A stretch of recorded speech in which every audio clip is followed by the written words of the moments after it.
John. I am Nando. And I'm DJ.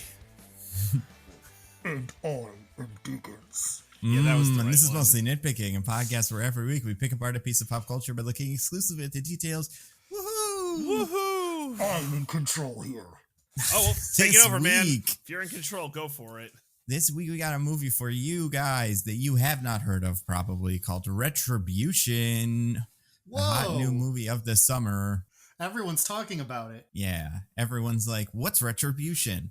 And we're going to tell you, and you'll be like, that's not real. And then it is, though. And I don't know, maybe this will go strength to strength after, 2 or 3 weeks. It'll be number one on the charts. But so far, it has not had that moment yet that Barbie and Oppenheimer had. Well, give it time. It's probably going to go on VOD tomorrow, so maybe then. It's probably going to go on VOD yesterday. Figure out, yeah. By the time you're listening to this is VOD. This is VOD. Do you think there was a guy, like a marketing guy at whatever company this was, and they just were like had like Retribution and kept trying to tack other things onto it, like Blue Beetle or Teenage Mutant Retribution? What are we gonna do? None of them work. We got to talk about that. Before that, we got news and stuff. How are you guys doing, DJ and Diggins? How's your day been so far? It's pretty good. We're recording this on a Friday because that's what we're doing. And this is probably unrelated, but I should say it before I forget. Survivor Pool, mostly nitpicking. Survivor Pool, NFL Survivor Pool. Win it, and you get to pick a movie. There's details in the Discord, and we'll also tweet them out. Right, Diggins? We're gonna tweet those out. Are we? I mean, I can. You never asked me to. It would be. I'm asking you to right now. So. Well, That hold on. totally Sorry, counts. I'm gonna what them out. It's Twitter to me. I don't care. I'm a rebel, and it's Twitter. All right. No, you're right. You're right. I only ever call it that as a joke. Yeah, everyone knows it's Twitter and their tweets. I don't care. He loses in my book. What am I Xing out? I'll kill you. The details for the Survivor pool, which everyone who's listening should join the pool. It's an ESPN Survivor pool. You got to pick an NFL team each week to not lose. They could tie, and you can't pick them again for the rest of the season. And if you're wrong once, you're out. So it's great. And if you're like, I'm not good at football, it's totally cool. Usually the people who win know nothing about football. They ask their dads or brothers or sisters or Schwabs. They ask whoever. So, yeah. DJ, I'm running into a problem with this me tweeting out the details of the Survivor Pool, which is that I don't know them. Well, I'm going to It's in the Discord. If you go in there, I think you can find the link. We'll take care of this on a time that we're not recording. Nah, right, I think we should go through the minutia right now so everyone could live through it together. Yeah, while you guys are doing that, I'll arrange books on my desk or something. Oh, that's good. that'll be great audio also. Talk about the exact Funko Pops that are there. I mean, I only have one Funko Pop on my desk right now. Which one is it? It's Baby Yoda ogling the eggs. I like that. Yeah, I think Baby Yoda is one of the most palatable Funko Pops. Right before he becomes a hero to the pro-choice movement. Exactly. Well, he's one of the best Funko Pops because he's a Funko Pop. That's what his head looks like That's in the true. show too. Yeah, they designed one specifically right? for that. Exactly. By design. But I have action figures on my desk. I have Thor right now. Okay. Just a Thor video, so I've had him there. That's cool. It's the one where he's on the Guardians of the Galaxy team, because I think that outfit is fantastic. The vest. Okay. So it's that, and then Cyclops and Jean are fighting a Sentinel that's the size of a Barbie doll. Oh, so, yeah, that's cool. That's cool. But it's just the four of them, so hopefully we can work something out between them, because they don't really seem like they have too much in common. Especially Jean and Cyclops. Yeah. They're on the rocks again, I'm sure. Well, she's dead, but I mean, I don't even know what's happening. Here's the funniest thing about Scott and Jean. Well, we'll get to the whole thing, the actual news, and then the movie. But there was they did a death battle recently, which I enjoy those. I think they're fun videos. Okay. It was Jean as the Phoenix versus Raven as whatever they call it, Ultimate Raven or whatever.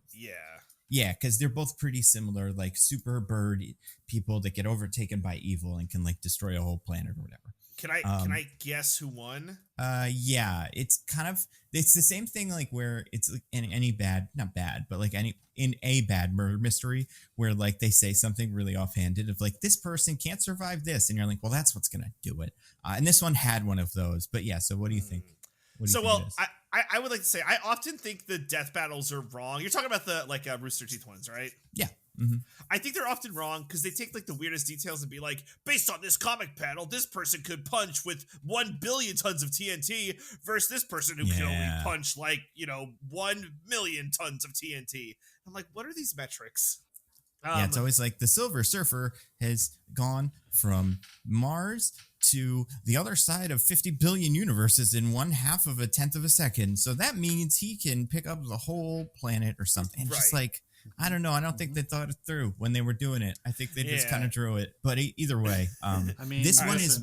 Stan Lee has given the definitive answer to all comic book matchups that will ever be, which is that the person who wins is whoever's book it is. Yeah, fair enough. All right, but assuming that death battles are wrong, because they always are, I'm going to say they said that Raven won. So I don't want to spoil it for people that haven't seen it. So if you want to go watch it now. 3, 2, 1, the spoiler. Yes, she does win because Raven can destroy souls and Jean can regenerate, but she still needs to have a soul to do it. Oh my god, cool. And like, show me the comic book panel that tells me Jean needs a soul to regenerate. I don't know, man. They came up with... I mean, I guess it is a problem. There's a lot of these where, like, they have that. That's the explanation for how Jean loses to Raven. But in the end, it's like, well, how would Raven... Like, there is no way for Jean to kill Raven because she's just one of those characters that can never fully be killed. So it's like... Isn't that true of Jean also, though? Apparently not. I don't know. You need a soul. That's what I hear. They ain't got no souls, so you can't kill them. I think the one that turned me off of those was they said that, like, Amy from Sonic the Hedgehog would beat Ramona Flowers because like Amy's hammer is like a pocket dimension whatever, and they made it like she's unbeatable. No one could ever beat Amy from Sonic the Hedgehog, and I'm like, I don't think this doesn't feel right. You should see what Raven could do. Raven could probably take her. Does she have a soul? That's a question about all the Sonic characters. Didn't they just get their souls captured though in the new video game? So like I think we do know they have souls. I think we can say they don't have souls because animals don't have souls.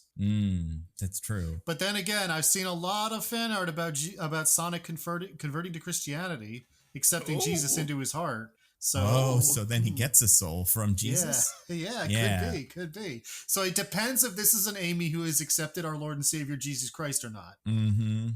Where was I going with this? Oh, right. So they did the Jean Grey death battle, and they had the whole thing about how she keeps dying and coming back and dying and coming back.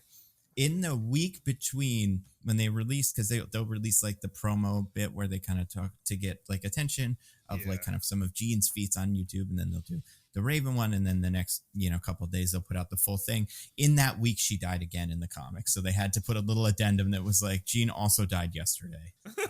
She died 16 times. I know, and I was like, yeah, she dies. It's constantly. I don't even know if she's currently still dead or not, but she was dead maybe a week and a half ago. So that's amazing. I love that that's an addendum they had to make. That's fantastic. Yeah, she just won't stop, Won't take a hint from the devil or Raven or whatever. She just keeps coming back. But anyway, speaking of things that won't stop, I don't know if you guys saw this was my news. This was a Today thing.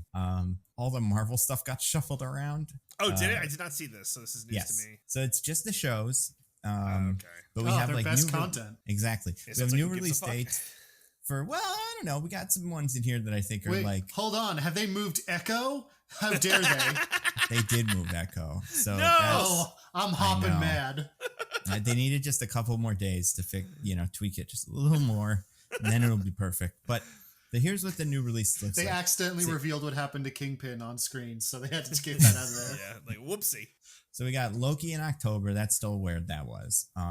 What If Season 2 apparently is Christmas of this year? Okay. Knew they were making it. Didn't know it was coming this year at all. Sure. Echo, everyone's favorite guy, is January 2024. So, So cool. That's different than what it was before, I'm sure. The original date was November of this year, and they were going to drop them all at once, and everybody went, well, that's not a good sign. I wouldn't say this is a good sign either, but it's something different. I don't know.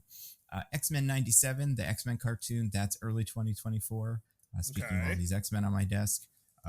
if for no other reason than they're making a lot of wonderful X-Men toys. I'm excited for that. The big one, though, Agatha got moved to fall of 2024, and they changed the name for a second time. Yeah. Originally, it was Agatha House of Harkness. Remember this? Yep. Yes. So then they changed it. And remember what they changed it to? Something darkness. Agatha Coven of Chaos. Coven of Chaos. That's right. Coven of Chaos. So they changed it again to Agatha Darkhold Diaries. Ew. So, it's the worst one. That's horrible. yeah, I think out of the three of them, I think Coven of Chaos is my favorite. I don't know. Yeah, what do you guys think? I think Darkhold Diaries sounds, unless it's going to be a fun like high school procedural, I'm not down with it. I think it might be fun. I think changing it to the name that doesn't make sense if you don't already understand the property and where Agatha comes from is a bad sign. It's a bad sign for what that show's going to be like. Maybe the Darkhold is so culturally ubiquitous, you know, that they just know. Like there's people that would be like, Agatha Coven of Chaos, is the Darkhold in this or what? Because I don't want to watch it if there's no Darkhold. And those people, well, now they got their answer. For all three of those people. Thank goodness. Also, I'm pretty sure the Darkhold was destroyed in Doctor Strange, the most recent one. That was the whole point of the whole movie. So unless she's making a new Darkhold as a diary or something, I don't know. I hope all I want from this show is for every episode to open like Sex in the City, where Agatha is journaling on her Darkhold, like, I have living in the city is crazy. There's witches everywhere or whatever. And like that book ends the episode. Then I like it. I would actually watch the shit out of that. Yeah, I think that would be brilliant. I mean, if the whole show is just Catherine Hahn getting to camp it up, that would be great. Yeah. I fear that's not what this show will be. And I don't know. I feel like this name change makes me fear that's not what this show will be. There's my thing with this one is like they got a couple of people that are pretty weird in it that you're like, they probably don't need to do these if they don't want to. Like Patti LuPone or whatever. But then what? Right? Which one's Mrs. the one Lovett? from Beau is Afraid? That's Patti Is that her? LuPone. You're right. It's Patti LuPone? Yeah, her. She is one of the witches in it. They got Aubrey Plaza's in this one. So like there's like a good cast that it's just weird enough that I'm like, maybe they got something. Maybe they're as the kids say, cooking. Is that what they're saying now? Everything. I don't think the kids are saying that anymore. I think that's old. That's now. true. Yeah. Does she have Riz? Is that right? Yeah.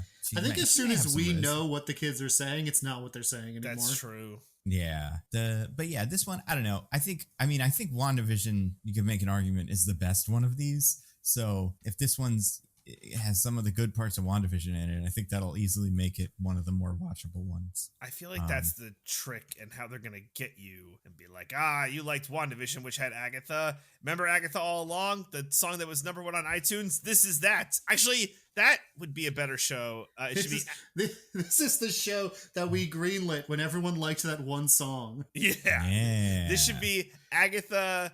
It was Agatha All Along, the #1 song on iTunes. Like, if that was the title, I'd be like, yes, all in.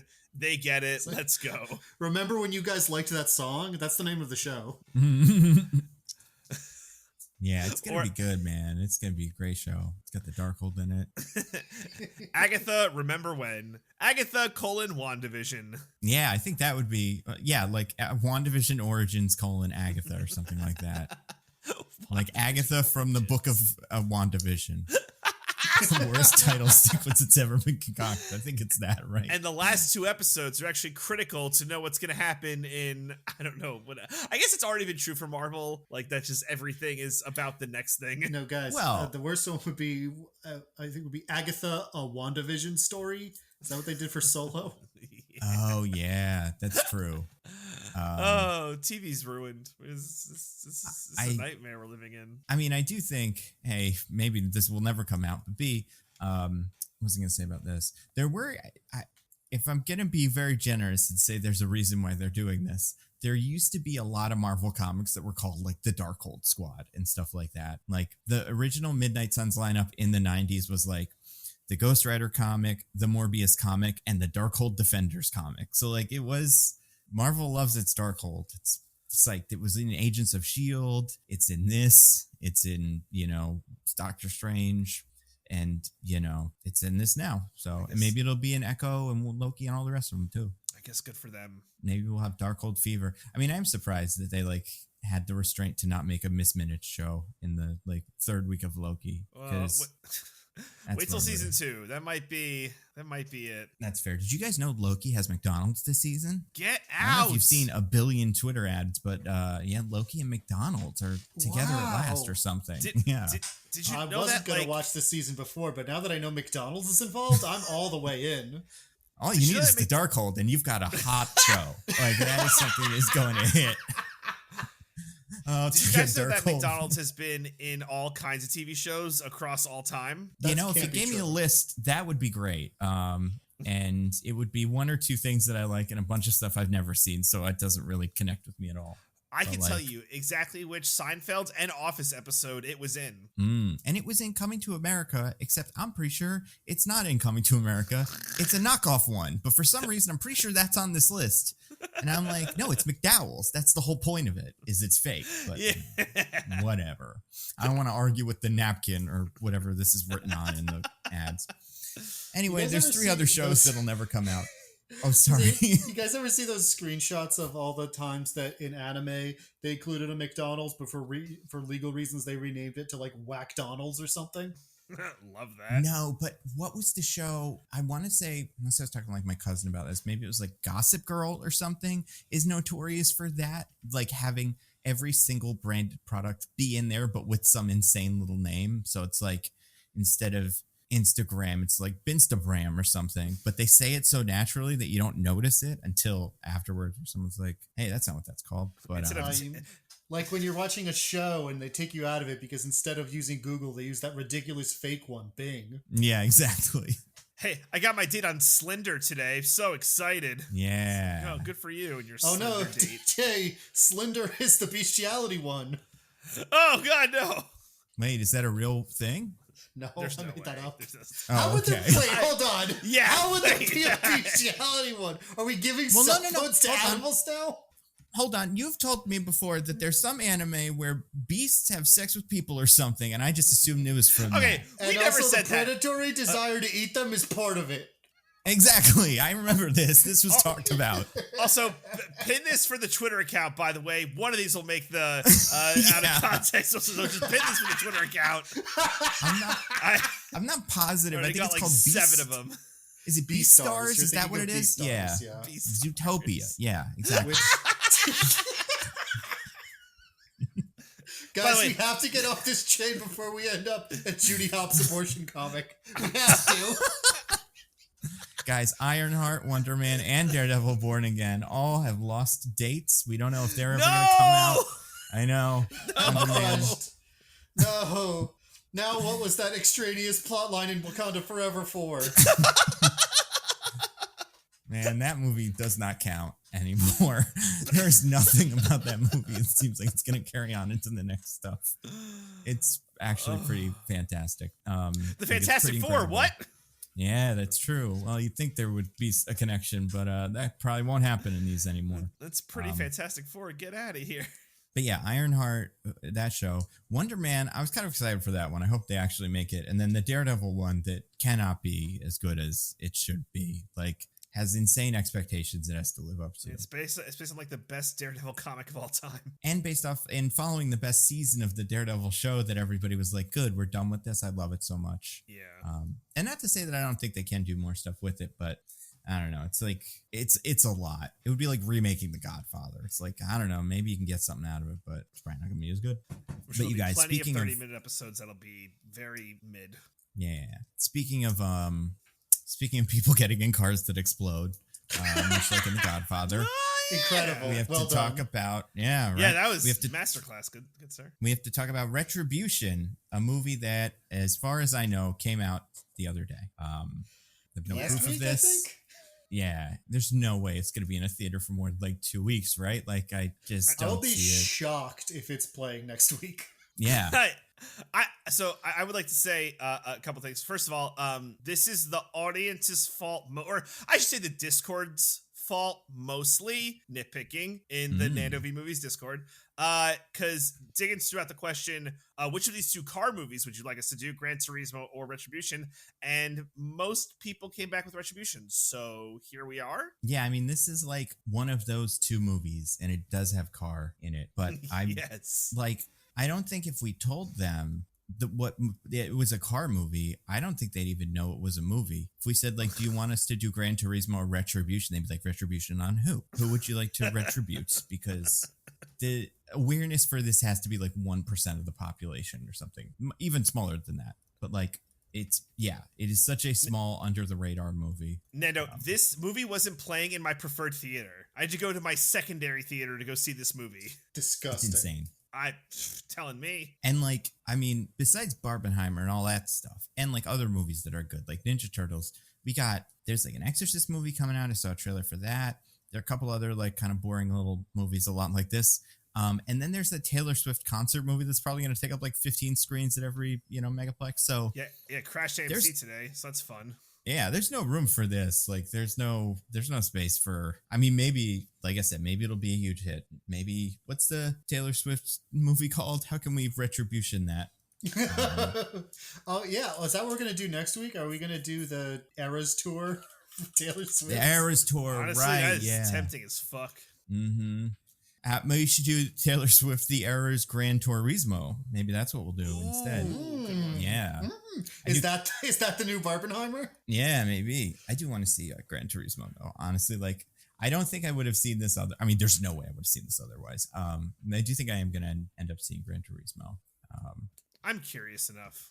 Yeah, I think where else got will enough. I get David Harbour calling me a piece of shit? That's true. Exactly, and like that'll probably be on VOD in like 2 days too, so we don't even have to worry about it. But you guys, yeah, we got this one coming out, whatever this one's called, Retribution. Retribution. Humongous movie.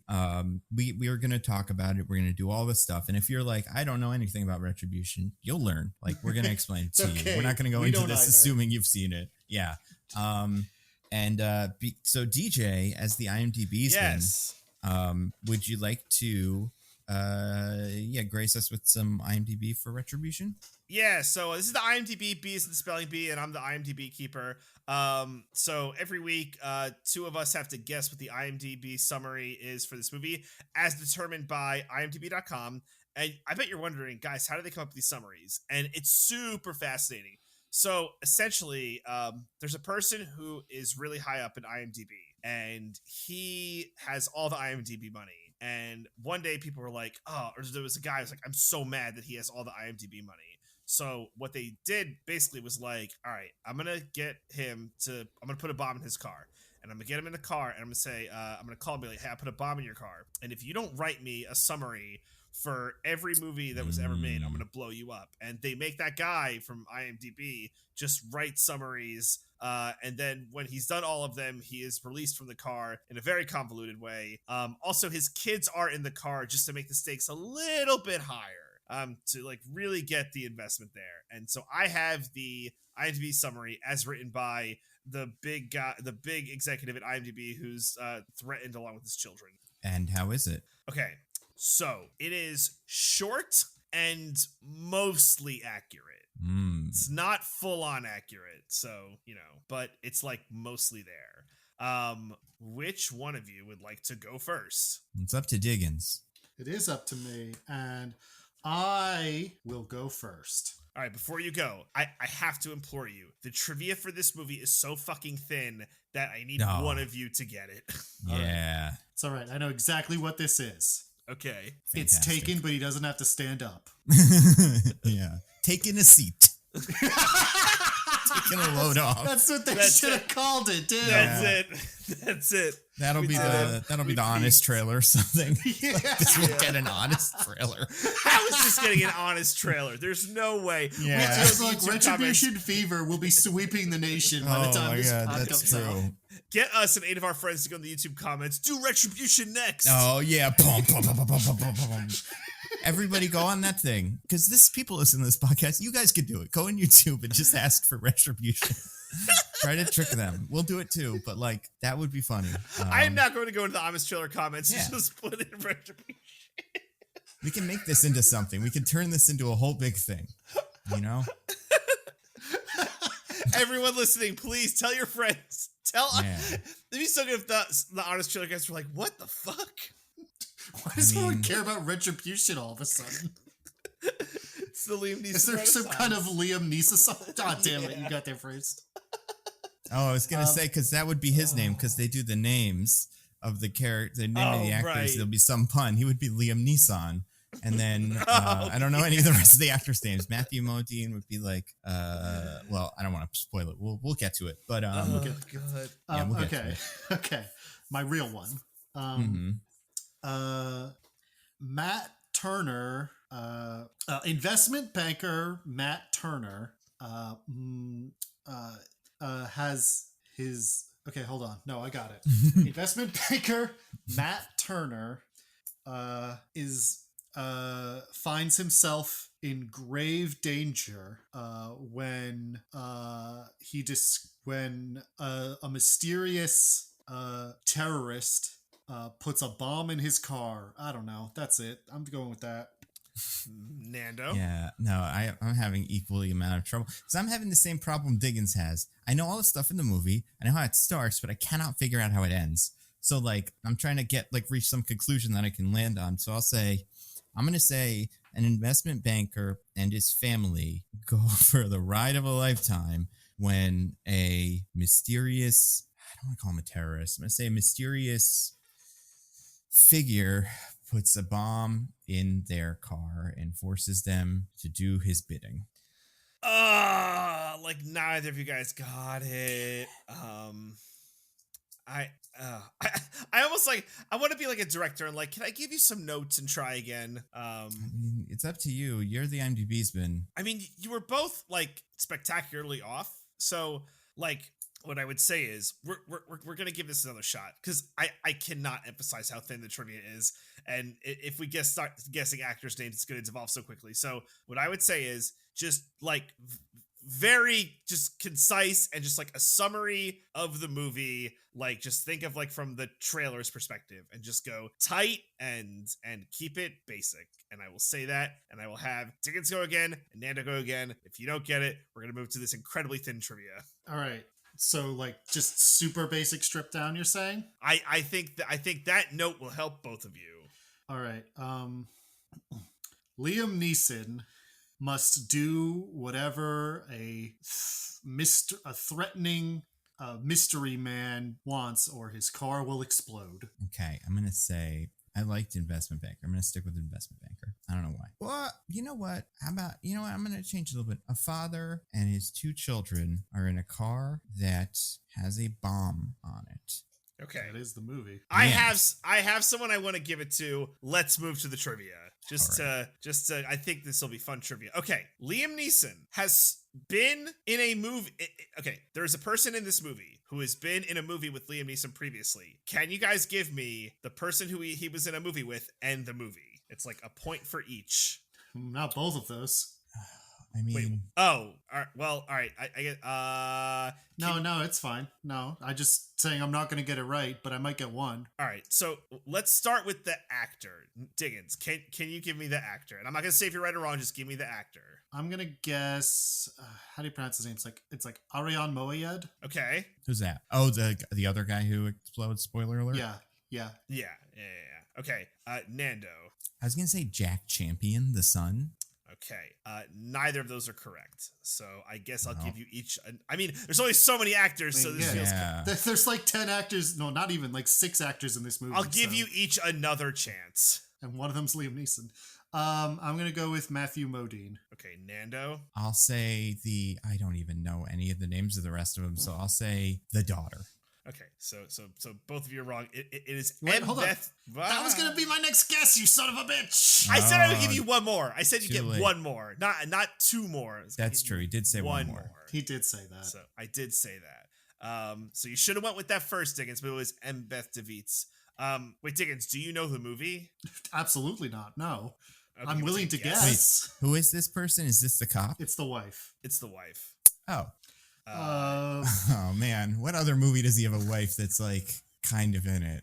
what's the one where he's like a snowplow man on ice road or something? Oh, I forgot about that movie. I'm gonna go with it's that. not That's my but that- guess. Nando. So like, if you take Taken out of the equation, I have a really bad. You know what? Maybe the trivia is like it's an older movie he was in. So like, let's say like Schindler's List. Congratulations, Nando. It is Schindler's List. Oh, Wow. okay. Wow. There we Okay. go. I'll take Yeah. it. Unfortunately, you do not win. Diggins wins. God damn it. Yeah. So, like, both of you are way off. However, Diggins had a like word for word phrase that is a good chunk of the description. Diggins, you said that his car will explode. Mm. That's like say that. 20% of the description. So I like had to give it to you because you had that verbatim. So proud of you. I'm also proud of myself. So congratulations. Sorry you got the trivia, Nando, but Yeah, apparently it doesn't count for anything. It's negative Yeah. points if I. Well, this is the bar with no name. I did Yeah. say at the top, I said at the top, I have a winner. Let's go do the trivia. So I don't think that was like a, I don't know. Well, unlike Yeah. DJ, I refuse to surrender my victory for no reason. That's fair. I mean, yeah, I'll take a good boy point or two to not, fight against it. But wait, what was the actual actual summary? And see if you guys can get where I think this is like mostly correct, but not exactly. Okay. A bank executive receives a bomb threat while driving his children to school that his car will explode if they stop and get out. Only half of that last bit is true. Right? Yeah, exactly. It's one of the like biggest not- problems with the movie, that he can do one of those things. Yeah, exactly. Yeah, because you'd assume then it's like Speed, but it's not like Speed. They stop a bunch. And like, yeah. It's like, don't worry, Liam Neeson, you don't have to stand up ever. And he's like, oh, even driving a car, I get pretty tired sometimes. I gotta make sure that there's plenty of rest breaks, plenty of stops in the script. Can we get a scene where they just fully take the doors off the car and we're there for 45 minutes just fucking talking, and I'm gonna say the same fucking line over and over again. Because when you're driving, you gotta put your foot down, you gotta lean forward a little bit. If we got the car doors off and I've got to, and I'm just talking to people, I can lean back a little bit. Get a quick nap in between takes. Yeah, can we have a scene where I look at the woman and I say, I didn't do it? And then we can play that scene a couple of times and she can say different things, but I'll just use the one take. Kind of like Monty Python where the guy's running towards the camera. I'm like, where's this going? I think I've seen him doing that before. No, you haven't. We're going to mirror it, flip the image, trick him. Oh my God. This is gonna be like one of my favorite podcasts of all time. Such a stupid movie. Well, Nando, Yep. because you lost unfairly, I guess you have to summarize the Apparently. stupid movie. But I think good news for you, pretty quick job, right? I feel like you could do it in under a minute. like record. I'm sure, but what's the fun in that? So this movie is Retribution. Like you said, stars Liam Neeson. And this is the part that I'll never understand. He is Liam Neeson. This is like Jingle All the Way, or like one of those movies where they pretend Arnold Schwarzenegger is an Arnold Schwarzenegger. He's an Irish man. Yeah. His kids are not. His wife is not, and they all live in Germany or something. I don't understand why any of that works, but it apparently does. And it does seem like there's a reason, like they're not divorced, but like the marriage is on the rocks and he spends time away from home. But still, I don't know why this movie takes place in Germany. I don't know how. So yeah, I don't know how the kids have American accents in this jumble of being raised in Germany with an Irish father. The mom is American, but I don't feel like that would be the only influence on their dialect. Yeah, I couldn't figure it out. I could tell you why it takes place in Germany. Investment banking, Well, so Deutsche Bank. this movie was filmed tax on breaks. this movie was filmed on location, and they all wanted a trip to Germany. Oh yeah, Germany is okay. very Right? nice that time Like, of year, probably, or something. Germany is very nice, having been there. Yeah. Well, they probably wanted to film this on the fucking Spanish Steps, but all the movies were filming there that day, so they had to go to a different place. Is it Spanish Steps? What's the location that was in like 4 movies this year? No, you got it. That the Spanish. It was Steps that? are Okay, real, yeah. That was so funny. But anyway, so Liam Neeson is a dad. He is a banker. He's rich. He's gets a call from his good friend Anders, who is played by Matthew Modine from like Stranger Things and stuff. And he's like, haha. And he might show up and you'll be like, is that Henry Winkler? And the answer is no. Yeah.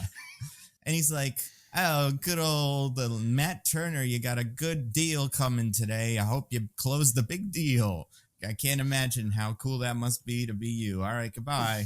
And you're like, that can't be it, though. And then you see him a little bit later, but like then you go and do the rest of it. He has a daughter who is fine and a son who doesn't like him because he's like a rebellious son who wants to walk to school and stuff. Also, like stepson? Question mark. Oh, No, right. I think he's just being a shit. I think it is. Yeah, I dad. couldn't tell because he calls him Matt a lot, and you're like, what are we getting at here? But yeah, I don't think the movie cares enough to figure that out. But Right. Yeah. so he's like, oh, and the wife's kind of mad that he has, no time for his kids. So he's like, take him to school and he's going to drive him. And he makes a big effort to get little Zach Turner in the car to come to school with them. And then, like we were saying, before that, he gets a call from one of his clients. And the client is like, and first of all, these kids are just like in the car, and he takes this on speakerphone and he does a whole big business call where he like gives a little motivational speech about how you have to believe in yourself. And this is you're not losing, you're winning as long as you're cool and tough like me, Liam Neeson. And then the kids are just quiet through this, even though one of them could definitely just yell penis or something and ruin the whole thing. And I was Fuck like you, really bro. expecting the boy would do it, but That's the tension of the scene, Nando. Yeah. Is that, this kid's gonna fucking ruin this shit. it's Also, the he most had tense any scene is. He had a fight with his wife about how he's like, oh, I can't bring the kids to school today. I got to do this big important business call. And besides the fact that it's fine, it's just like a 1 minute phone call. Yeah. And and if it wasn't for this bomb business, you would have been done bringing your kids to school in like 5 minutes. So like, I don't know why you couldn't have just done it after. Oh yeah, and I forgot to mention this. When everyone's having breakfast, on the TV behind Mom, there was a bomb, a car exploded or something on the news. So that might be importantly. So then Liam Neeson's, it's like one of those little hidden details where it might have just been a coincidence and there was a car that exploded on, in Germany. That's actually also the very first thing that happens in the movie is we see a mystery figure stepping out of a car that then explodes. That's right.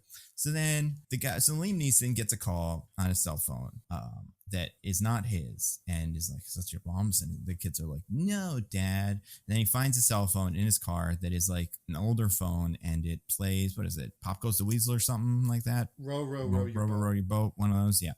And the person answers the phone, or he answers the phone in little headphones because he's like, something's up. He doesn't want the kids to hear it.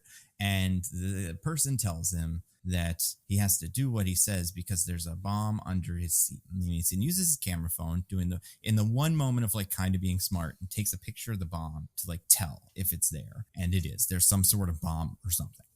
And Liam Neeson is like, oh, well, okay, I guess I'll do whatever you say. And then the guy's like, drive around to all these places and like do what I want you to do. I mean, the main command he's going to give is he's like, go to the safety deposit box. But I don't think that's until after he sees the guy from Spider-Man. Yeah, there's some nonsense there. So I think first he has him drive over to him. But before that, Liam Neeson's like trying to figure out what's going on. And like I said, he's not really involving the kids yet. But he notices that he's being tailed by someone. And it's like a motorcycle, all black, like leather outfit. And it seems very, very fishy. So then he does a short stop, and then it turns out it's the boy's girlfriend, secret girlfriend he didn't even know about. And so there's that. I was waiting for her to be the secret bad guy later, which didn't quite work, but it would have been pretty cool. Yeah. So then that makes everything worse with the son. But then, they go and they see a character named Sylvian, played by, like we said, Arian Sylvain, I believe. Or Sylvain, yeah, there you go. Played by the guy from Succession and Spider-Man. And he also works with him. He's also an investment guy. And they call him and are like, and basically he's freaking out because he's in the same situation. And his girlfriend or something, who's also in the car, is also freaking out way more. And a cop sees this and kind of mistakes it for a domestic dispute. Well, not domestic, but, like a fight. And gets involved. And then that car explodes. And everybody's like, oh my God. And Liam Neeson speeds away from the scene. Car covered in goo from them, I guess, mostly. But like absolutely gross. And then I think then is when he clues in the kids. Like, there's a man who's blowing up cars and we have to be good or else he'll do it to us. And they're all like, oh my God, we got to do stuff. And he's like, no, you can't call your mother. But then the guy's like, there's a safety deposit box you have. And you need to tell your wife to go do the safety deposit box for you. Like, take the stuff out of it so she can give it to me or whatever. And we don't know what he's going to do with it. but like we know there's a safety deposit box involved. He tries to get in contact with his wife. Turns out she's at her divorce lawyer's house or like office or something, and that means they're getting divorced. And this is something that matters for a second, but like, yeah. And then she kind of explains everything, and then she goes and does that, and they like drive around for a little bit and just are like scared. Also, Liam Neeson discovers that he can mute this phone at any point, and the guy who's doing this doesn't seem to ever figure this out, or like never gets wise to this. But like for big chunks of it, Liam Neeson's just driving around talking to his kids with the phone on mute. I think that's great. The guy also just like doesn't have much to say. Liam Neeson keeps going like, "I'm sorry, whatever I did to you. I made a mistake, but I don't punish my children." And we never get any sense for like what this guy's all about. He's talking about some sort of secret account or something in Dubai, but it's not like, at no point are we ever getting like, oh, this guy was like fucked over by Liam Neeson or something like that, which is suspicious. So then they get to the bank. Mom's there. She takes the thing out, and then the guy on the phone tells her instead to give it to some random guy. And then she gets picked up by the police because that was a sting that this guy planned to get the wife caught for some reason. I don't understand this part, like, but it plays as like a twist. Did either of you, like, what was he doing here? Well, you know, I have no idea. When you're doing an extremely convoluted, at this point, seemingly revenge scheme, you gotta get your jollies in somehow. You know, right? You gotta have some fun with it. It really was just like improvising and like, no, I'm change the deal. So then a bunch of guys come, arrest her. Liam Neeson drives away, and then she kind of explains to the cops at this point what's going on. Liam Neeson goes to a like train yard or something and finds Matthew Modine Anders, who is also in his car, who has also been bombed and is also freaking out. Now the voice gives Liam Neeson, and man, this is going to make no sense later, a gun. And it's like, shoot him now. And Liam Neeson takes the gun, puts his hand out the window, points it at this friend of his. And like the kids at this point are like, don't shoot him. He's our friend. Everybody loves Anders. So then he throws the gun away, doesn't shoot him. A train passes by very conveniently because, you know, that just happens sometimes when trains are around. And then right as the train passes fully, that guy's car, Anders' car, explodes. So he dies in the car. The end for him. So no more him. So then they're just driving around some more. Liam Neeson at this point gets annoyed and just decides to not do what the guy is telling him and tries to figure out a way to like get somewhere where they can't get cell service, because he's like, well, if they call me, that's exploding the bomb. But if they can't get a signal to the thing, they can't blow up the thing. So I'm good. Which totally works. He gets on the phone with the lady who is in charge of the cops, named Angela something? Is that Angela Brickman? Yeah. Yeah. And she, even though she has all this information, still does not work with him on this at all. Like, I find this so fascinating how this character reacts to everything that's going on. So at first, she kind of treats him like he's doing it. He's the bomber for some reason. And then they manage to cut off all the cell service, which is good, because then he's able to get like into this area where he's safe. They take the doors off of his car. They get the kids out. The bomb squad's there. Every cop is there in the whole wide world. And then she's like kind of giving him the business, and she's like kind of like getting on his case. Like I said, I think she thinks he's doing the bombings, even though he's like, no, I'm not. Look at this bomb underneath me. So then he's like, and I couldn't believe this. He just goes like, fuck this, and then drives away and goes through all the cops, and then it's a high speed chase. And he's back with the guy with the mystery man on the phone, and this mystery man is like, do what I want. And then Liam Neeson, who is now supposed to transfer money to this bank account, like from this bank account to another one, and it's like, no, you need me if you want to do the bank thing. So fuck you, come meet me. So he tells him to meet him somewhere. They go to that Pepsi commercial where the protesters and the police are friends. Yeah. And parked there, and a man in a big rabbit mask or dog mask or something, who is already there, which means I guess this is where he was before, is there and gets in the car with him, the car with no doors, and spoiler alert for Retribution, takes off his mask to reveal that it is, in fact, Anders Matthew Modine. He didn't die in that thing. He got out while the train was going. And he has been playing this whole thing. Dead sprint, I guess. Yeah, I don't know. I guess he jumped on the train like a little clown, like hobo guy, and then just rode the rails for a little bit. But he does say like he planned it because the trains run on time, which is a very strange way to describe this. There's a lot of like weird lines that didn't quite work for me, but he's now got this fun little vibe of like, I'm gonna fucking do it. I'm gonna go and spend all the money and get a new face. I'm gonna do Face Off to me. It's gonna be awesome.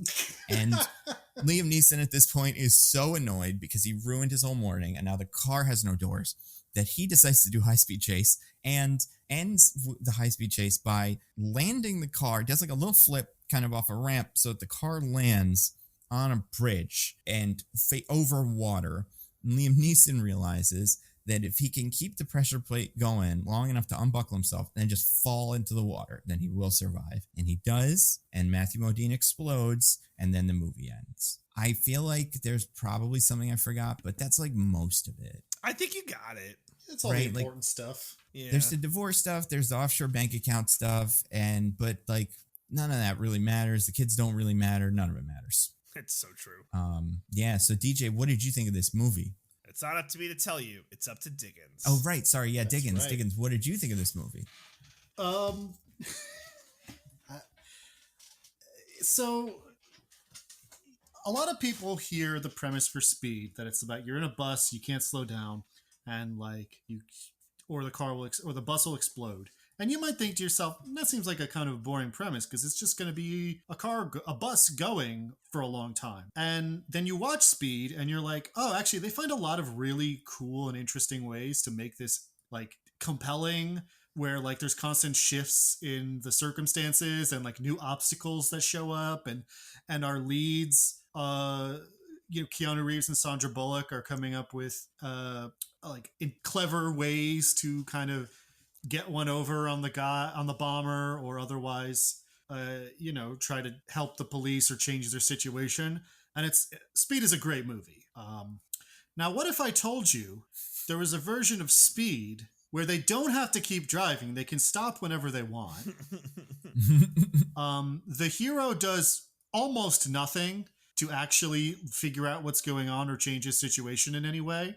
And the villain also doesn't really do anything other than just continue executing his plan, which when you think about it makes no sense. I mean, that would be amazing, Diggins. Is such a movie exist? It does, and it's called Retribution. Retribution's a bad movie.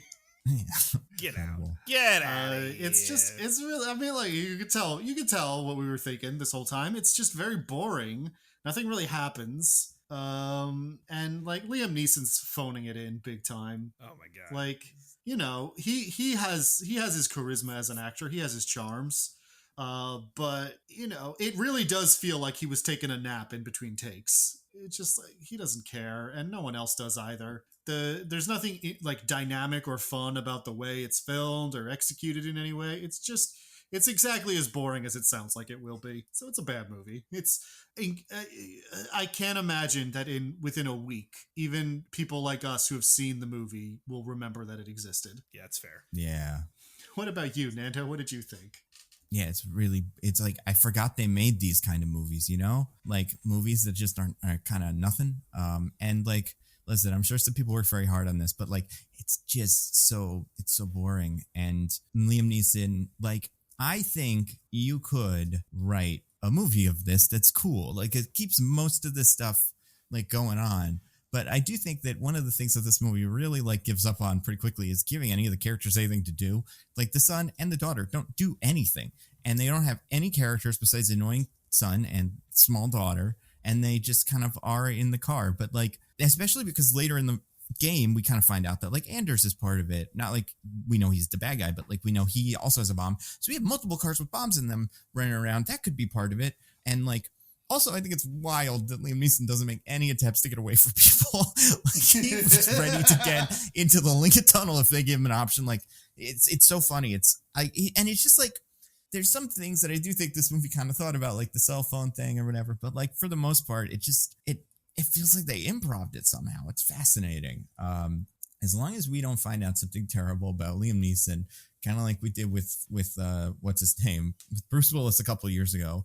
that made all these weird geezer teaser movies he does no fun anymore. Like this is like taking up the mantle, baby. I do think we've had like a weird, like Liam Neeson used to be cool and good actor and stuff. And he's still a good actor, but like, man, Taken really messed it all up. Like it set him down a path that can only end somewhere like here.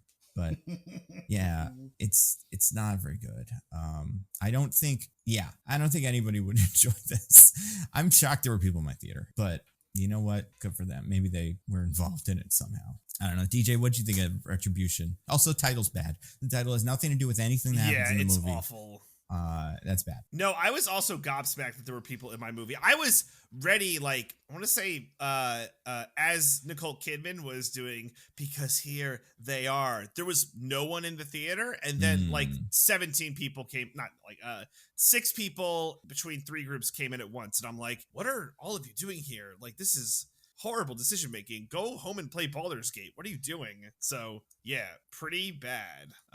It doesn't even get into the so bad it's good territory. I mean, this podcast will be great because like there's so much to talk about how this movie makes no sense, but like it's not good for anything else. So listeners, Discord users, if your goal was to give us a convoluted, confusing movie to cover because it would break our brains, congratulations. Yeah, a convoluted but also like weirdly boring and like forgettable movie. It's such a strange thing. But I mean, it did get made. I don't know. Did this movie make money? Can't have cost money, right? Like it cost $20 million to make. No, it didn't. That's Are you impossible. kidding me? I have to imagine 15 million of that was Liam Neeson's fee, if even that little.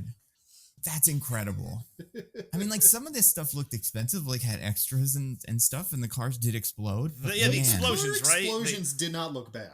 I'll say that one nice thing for this movie. But man, like if you spend $20 million on a movie, this is not what you figured it would be. But are you gonna have us guess how much it made? Yeah, how much money do you guys think it made so far? Oh my god, like 7 million. I was gonna say less. I was gonna say like 2. DJ, you are so close. It was 6.9 million. Nice. First of all, nice. True. Love that. Nice. Also, hilarious. Is that worldwide or domestic? Because when Germany gets their hands on this, they're gonna love it because it's got all the friggin' roads and stuff. I'm pretty sure that's crazy. Worldwide. I'm just looking at the Wikipedia number. That's crazy, man. I remember being like, speaking of Germany, when he gets in the car for the first time, I'm like, do they drive on the right side of the road in Germany? I guess they do, but like. I just assumed the movie took place in Ireland, so it didn't make sense to me. It's one of the very few things where we're different from people, where we're actually in the majority. Most countries drive on the right side of the road. Wait, really? Yeah, the left-hand side people are the weird ones. That's interesting. They're not more of them? No, it's pretty much just like Britain and the Commonwealth and Japan. Australia, I think, too, right? That's why I said the Commonwealth. All the countries that were colonized by Britain but weren't cool enough to have a revolution. Right. Except for Canada. Okay. Canada does us, I'm pretty sure. So, yeah. But yeah, this movie is very silly and bad. 6.9 million, huh? Right. That's a lot of money considering this. Yeah. Like, I guess if some people still love Liam Neeson, I appreciate, by the way, that even in this movie, Liam Neeson is a fucking banker, and they have to establish in the beginning he does cool boxing because he's like beating up a fucking a punching bag and wakes up so early because he's a fucking man. Yeah, he's on the Rock like wake up app still. He's the only one who's still on the Rock clock. So I guess that's fucking cool. God, so yeah, maybe people who love Liam Neeson are just like, I gotta go see this movie. I mean, like, I would hope that is what it is, because if that's not it, if you're not at least getting some fine Liam Neeson action, like if you go to the theater and you're like, I want to see Liam Neeson drive around, and he does, then you're not going to be super disappointed. But if you're like, I think that I've seen the trailer, this looks like a real hoot and hollering good time, it's not going to be that. Like, I feel like this is a perfect movie for my dad to put on when he's bored and has nothing else to do. Yeah, this movie is like for dads. When it's getting late and he doesn't want to go to bed yet, but he, so he doesn't care if he falls asleep what he's watching. Right. If he falls asleep during what he's watching, I think this is the kind of movie he puts on. Yeah, I think that makes sense. Do you guys want to talk nitpicks? I got so many. I mean, do you have a free 4 hours? Yeah, let's start in the earliest one. What do you got that's like early All right, in so the chronological order. That's good. Yeah. My notes are in Try to work chronological through order. I definitely should have had this at the ready, right? That And would've made because the sense. writer's strike is still ongoing, we're still not doing a wheel. movie. Right. All right. So my first one, Liam Neeson's just a bad father. Like his solution to getting his kids to listen is to just like fucking yell at them at the top of his lungs. It works. The amount of times he's Zach, Yeah. Zach, God damn it, Zach, stop beating up your sister. Zach, get in the fucking car. I don't care about your girlfriend, Zach. Give me your phone, Zach, right now. That shit with the sister is weird. No, I my forget God. about that. How he's like, the sister's like, he punched me or something. And then I think it turns out that's a lie. She says that he slammed the door and broke her finger. which Right. Yeah. It seems like he did slam the door, but she's not what actually hurt at all. Yeah. So I have a question. Okay, so Liam Neeson is married to presumably they're each other's first spouse. This isn't like a remarried situation or whatever. So let's say Liam Neeson is like 60. How old Generous is of the you. yeah, I'm pretty sure he's 70 at least. Well, I'm saying in this 71. movie. In this movie. I think they're Sure. trying to push for 60, right? Like that's I what mean, they're going for. Possibly. That makes about as much sense. All right, let's say 65. We'll go 65. How old is the wife supposed to be? She's like, I would say in her 40s maybe. Or 50s. Ooh. Well, I would say she's a good 10 years younger than him, but not So like 55? an insane, like not so I mean- much younger than him that it's weird. I know how old the actress is, so I could say that.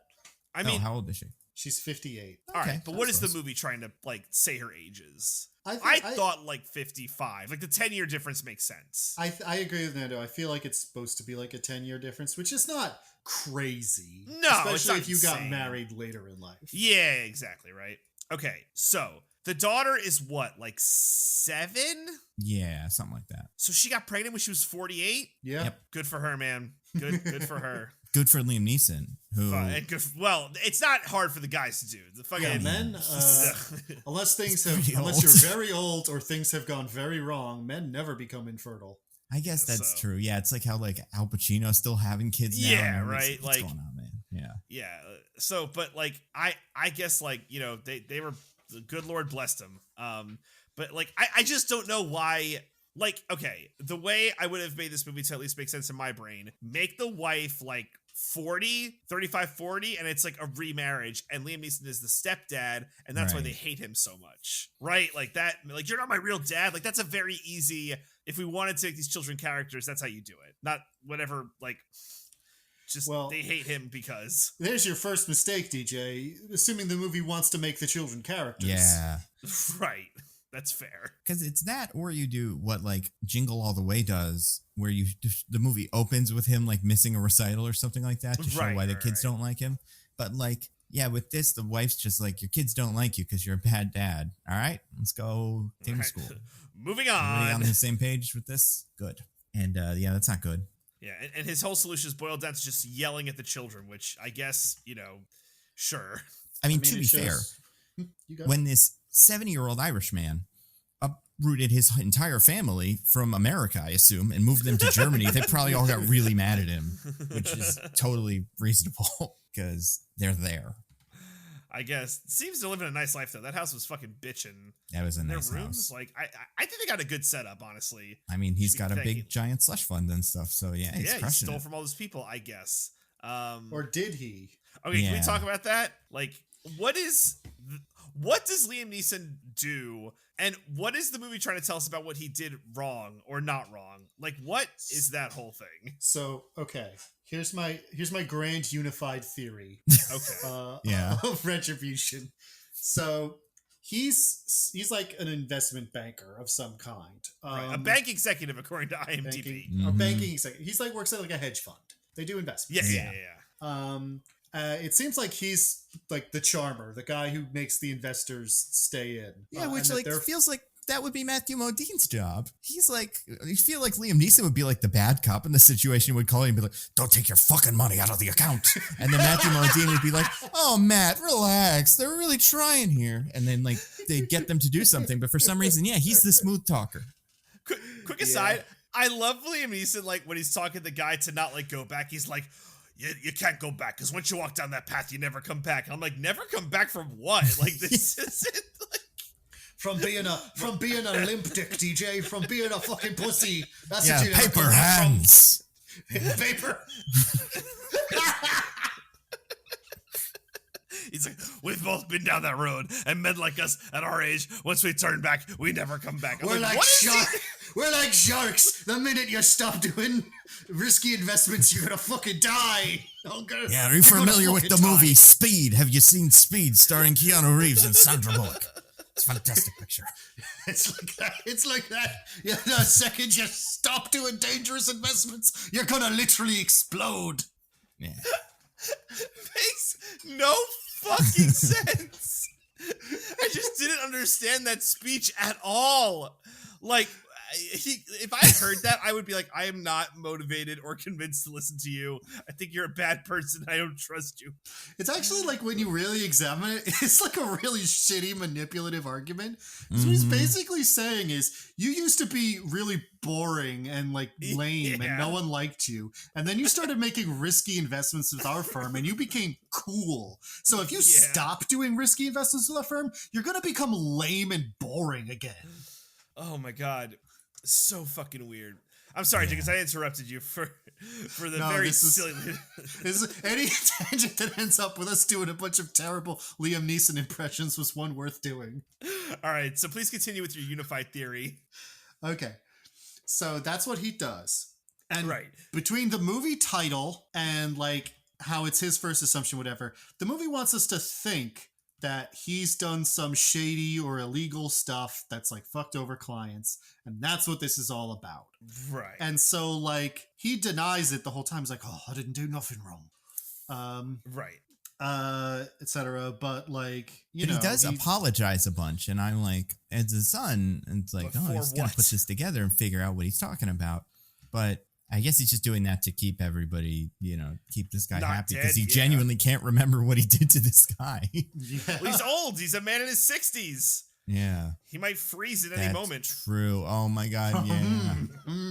Oh, you think he's that young? DJ? You think that reference is that young?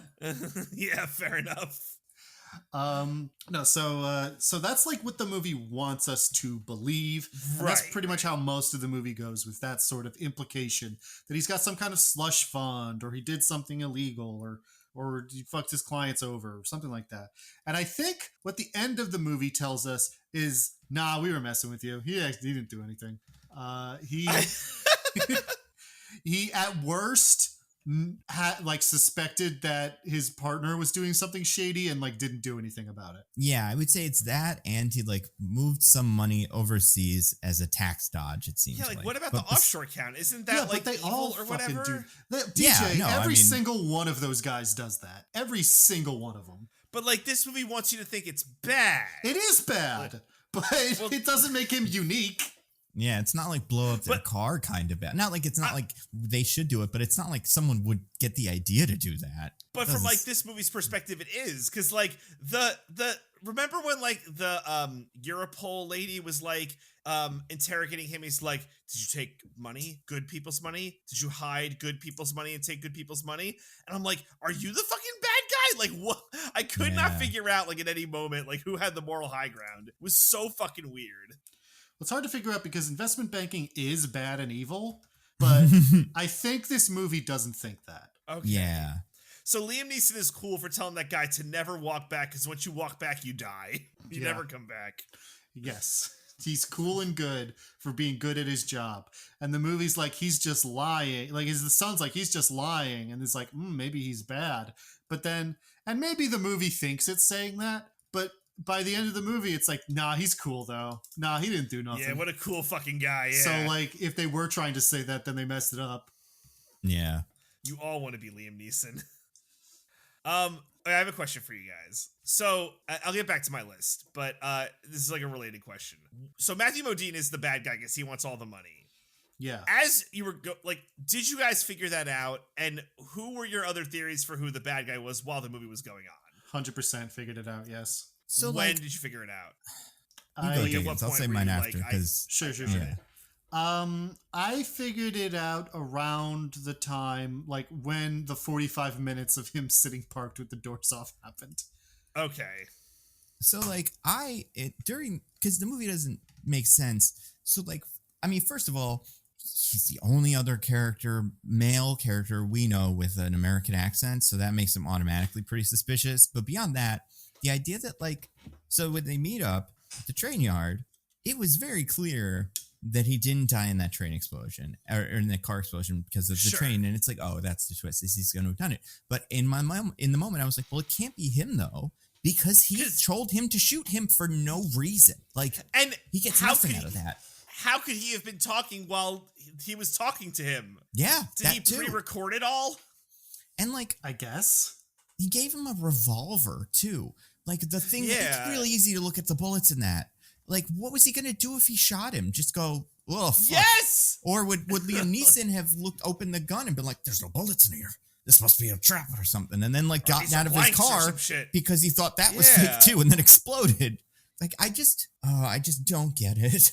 No, and like, okay, so my running theories, and I was all over the place. So my first one was, I'm like, it's the cop lady. Why? Because she's just seems suspicious. Because she's suspicious. It was like so crazy to me how we have a situation where there's a bunch of bombs in cars that have been blowing up banking executives. And then you call the one guy who you think is suspicious, who is a banking executive in a car, and he's like, there's a bomb in my car, and somebody said he's going to blow me up if I don't. My Liam Neeson impression is getting worse and worse. Yeah. No, you got the Irish brogue. You got the Irish brogue. He said he's going to blow me up if I don't do what he says. And she's let's all take a break and do the Taken monologue real quick. That's how you get your Liam Neeson back. Okay. I don't remember what it is. Does anybody remember the Taken monologue? Set of skills. Yeah. There you go. It make me a nightmare for people like you. If you leave them, that'll be the end of it. But what is it? I don't know. No, I will find you and I will kill you. Yeah. I remember. I mean, like, what's your favorite Liam Neeson thing, by the way? Does everybody have one that you're like, I do like him in this? I like Batman Begins. The Phantom Menace. He is good in Batman Begins. He is good in Phantom Menace. I was going to say the Ricky Gervais comedy show that he's on. He's so funny in that. Have you ever seen it? I have not. So, like, Ricky Gervais had a show. No. It's called Life's Too Short. And the whole bit was, it was Warwick Davis. It was a show about Warwick Davis, kind of about being an actor who can't get work. And Ricky Gervais was his agent in this universe. Or no, Stephen Merchant was his agent. And Ricky Gervais was a client of Stephen Merchant. It doesn't matter.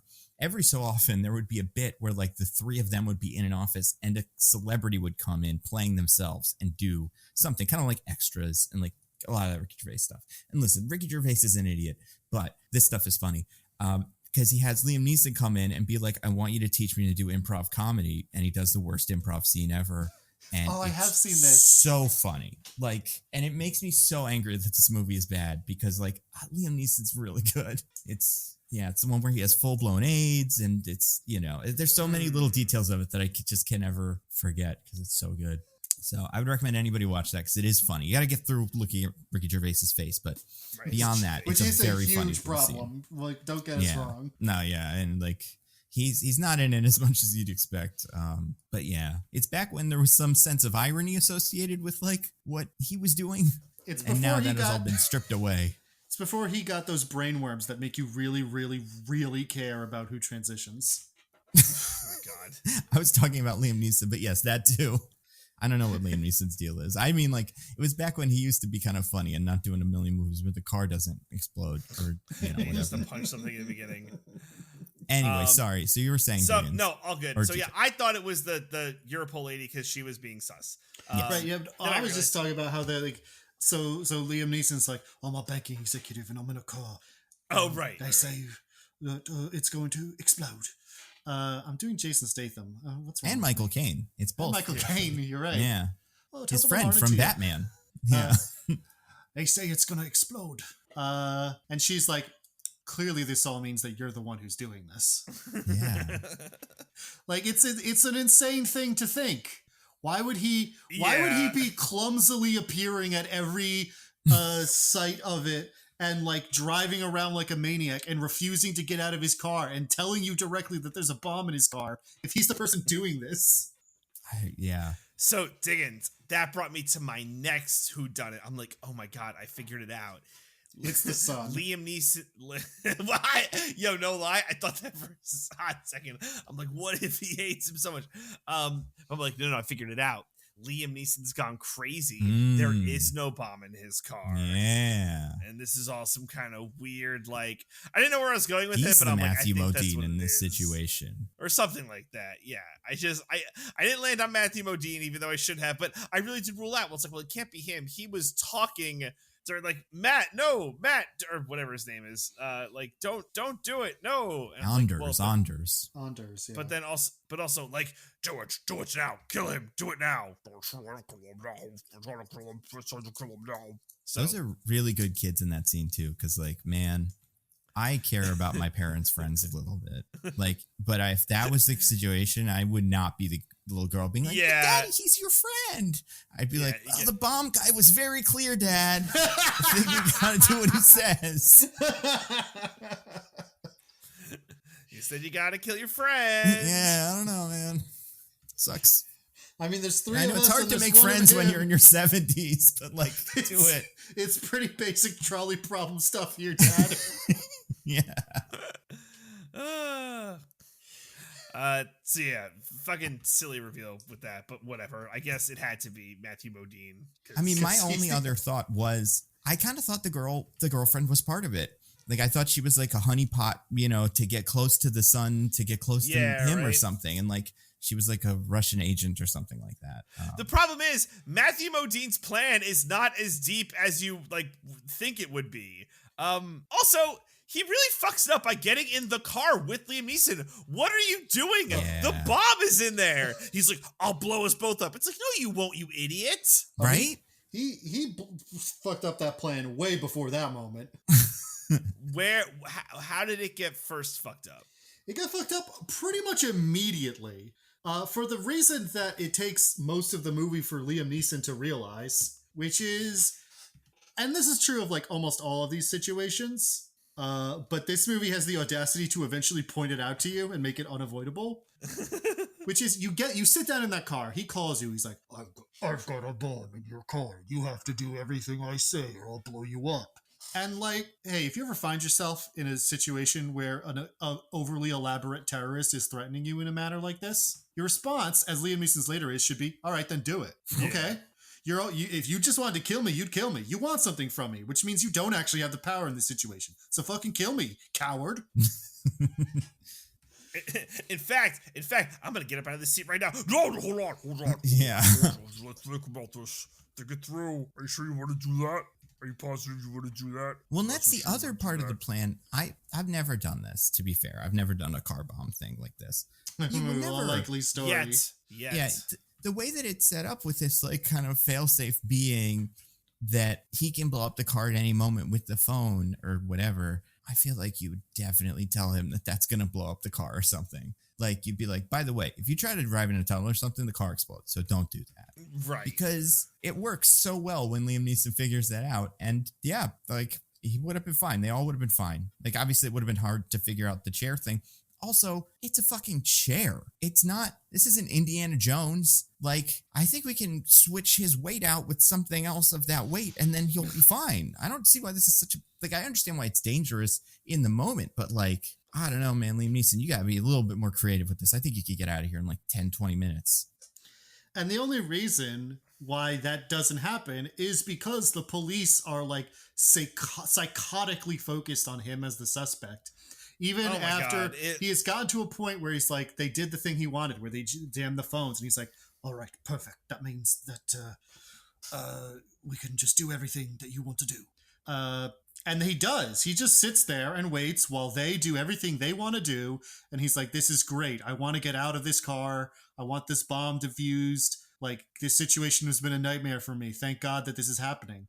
And if not for the fact that she basically tells him later, by the way, we're still going to arrest you and think that you did this, then they could have just gotten him out and then been like, all right, well, now that we're out and the bad guy doesn't have what he wants because you never approved that transfer, we can start looking for him. Yeah, and it would be really hard to be Matthew Modine then, like, because you don't have the money and everyone thinks you died in bomb explosion.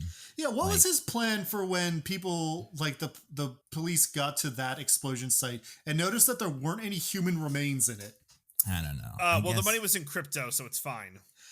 I imagine. Oh my God, I want to talk about that so bad. I forgot about that let's crypto whatever you're line. going to say first. No, Nando had a thing. I'm just gonna say, I imagine he had like another body, somebody else's body that he brought or something. I don't know. Well, you That's think he what would they have always said that did. then when he explains his Yeah. plan? Mm-hmm. It's a good point. Yeah, he stabbed a drifter on the way over here. Don't worry, it's not important. But yeah, I put Yeah, that to my they just teeth and like put 'em on don't. there. They just like didn't matter. You know, mm-hmm. it's like a person who didn't matter. Yeah. Like they were Well, nothing. speaking of that, Yeah. I mean, the bit in this movie where Liam Neeson does kind of go off script and decides, like, where he's like, "You son of a bitch, fuck you." I was like, this is Detective Crashmore. Like, I actually kind of want to see this version of the movie where it's not Liam Neeson, but just somebody else. Like Santa 'Cause- Claus. Exactly. Yeah. I think there's something there almost if it's not Liam Neeson, someone who I am supposed to take seriously. I mean, but- imagine Liam Neeson's quote. It's probably insane. Oh, his quote is, 15 million. I think we decided. Yeah. Probably the quote. They have to pay him that. Yeah, even if he did a bad job, which Yeah. I don't think he did a bad job either. That's the other thing. I think he's okay in it. Like, I don't think he did a bad job. I don't think he did a good job. I no, I I don't think he did think- a good job either. I think there is a scene where he is in the car where it seems like he is reading his lines from the dash because he didn't bother to memorize them. Do you Yeah. think that's if you like focus on some of the mirrors in the background, you can see the scripts Yeah. taped to the car? That'd be fun. It did feel like he was just like reading some of these lines. The old Marlon Brando. Yeah. He's like he's definitely a good actor, but also like, I don't know, for this whole movie, he's got this weird energy. He's just very sweaty and like upset about everything. I don't think Matthew Modine's doing a particularly good job in this movie. And yeah, everybody else is doing like a fine kind of like direct to DVD cop kind of performance. Yeah. But yeah, I for think all the Matthew flaws- Modine did a great job of making me think he might be Henry Winkler. I wish they got Henry. Winkler yeah, for that this. would be funny Sick. actually. Come on, Matt. We know each other forever. It's okay. Don't worry about it. So wait, Diggins, what did you want to talk about with like the crypto account? So Liam Neeson's like, as soon as you withdraw that money, they're gonna know what you're up to. And Matthew Modine goes, "They'll never find me out, my good chum, because it's all in crypto." Untraceable. Untraceable. And I'm like, crypto. actually, that's more traceable. There's a record of every crypto transaction that ever happens. That's the point. And also, like, is this news to Liam Neeson? I feel like he'd probably also know where the money Yeah. is. He made the slush fund too. Also, I just imagine if Anders' plan works, he gets to Dubai. He's like, well, it's time to retire off of my incredible crypto. Yeah. What? $2? I'm ruined. Yeah, Ah. that would have been great.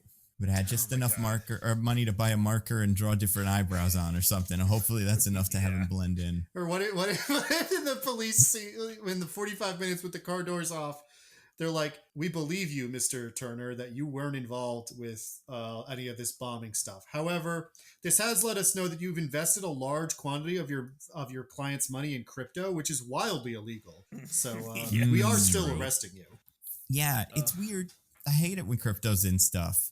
It's always in the bad stuff. It's in good stuff too, but Money Plane was all crypto I was gonna stuff. and say, it is just what about the best movie of all Billions. time, Money Plane? exactly Billions in crypto. billions. It's just a really easy way to be like, there's money, and he'll be able to get so much of it you wouldn't even believe it. It's gonna be good for him. I was trying to think because I was thinking of Money Plane while watching this movie because I'm like, oh well, Edge in Money Plane was basically just sitting down the whole time. Yeah. And I'm like, could Edge have been the Liam Neeson in this movie? And I think it might have worked. Like, I think he could have gotten there. Here's the real question. Could Liam Neeson have been Darius Emmanuel Grouch III, a.k.a. The Rumble? Yes. Absolutely. That's a tough one. And now we have the other version of this movie I like, not the Edge. I want Kelsey Grammer to be driving this car. Doing like No, I want Liam Kelsey Neeson's Grammer to be business. Anders. Oh, that's true. Yeah. Yeah, that probably makes more sense. Yeah. I mean, that's pretty much what he does in like You, half the things he's in these days.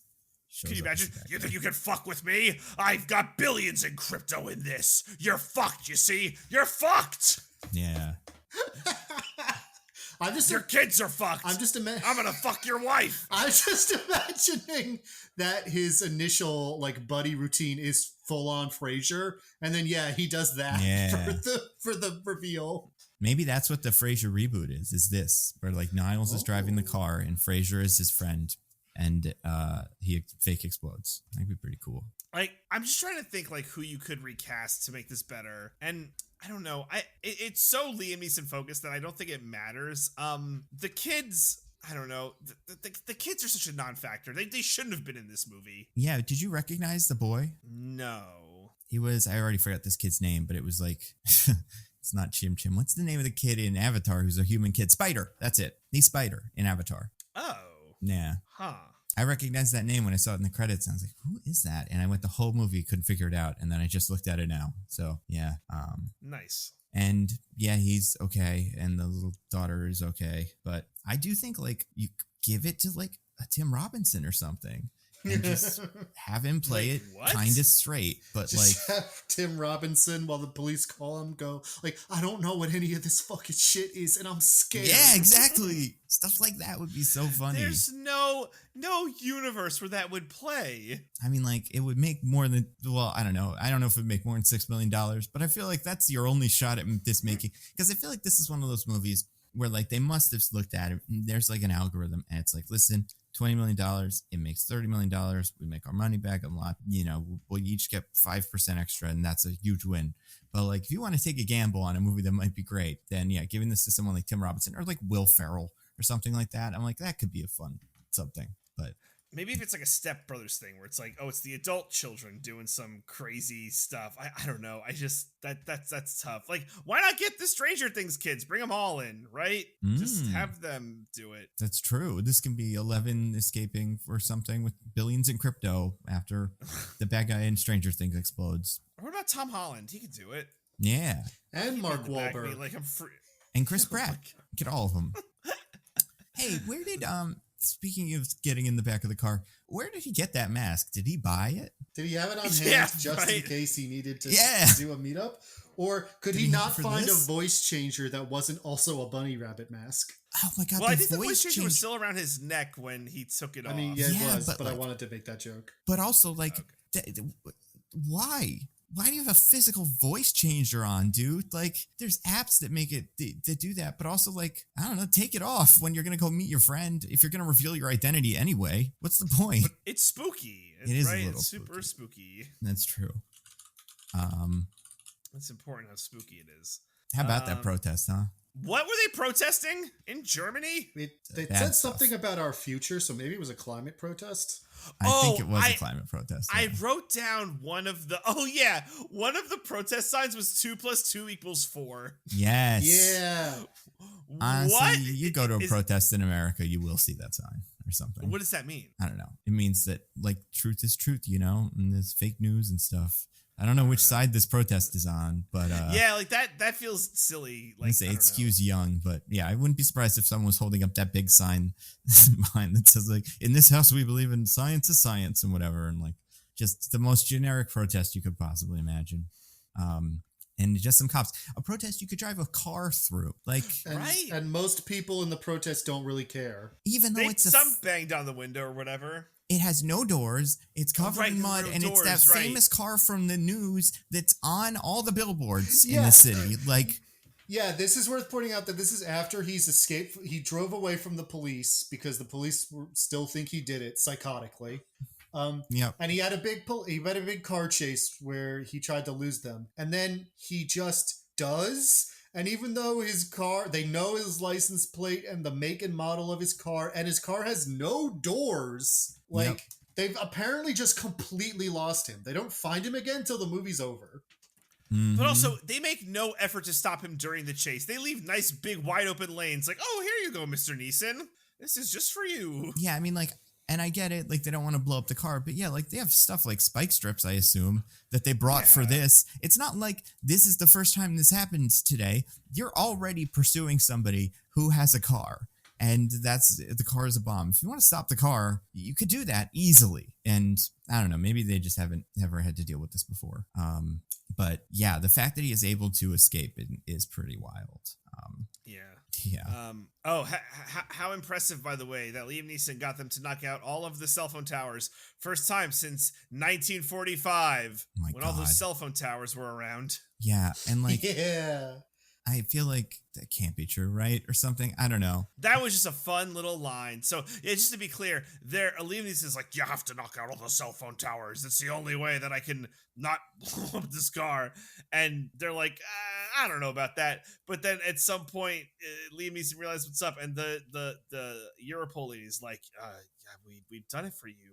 5 whole city blocks, no cell phone towers. First time since 1945. It's like, I guess... Good job. That's a fun reference.